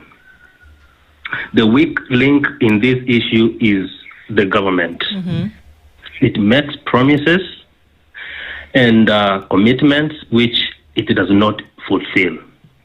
For instance, when the government introduced the differentiated unit cost funding model in 2017 and 2018, it promised that it should be, or it will be paying 80% of the school fees for every student in their respective programs. But what happened? Actually, the government did not, keep its part of the bargain. So we see the government actually underfunded. It was not paying what it promised to pay. And because of that, universities sunk into debt. Okay. And the model that President Ruto came up with, the student-centered model, has faced a lot of challenges. And one of the biggest challenges is the government not dispersing the money that it should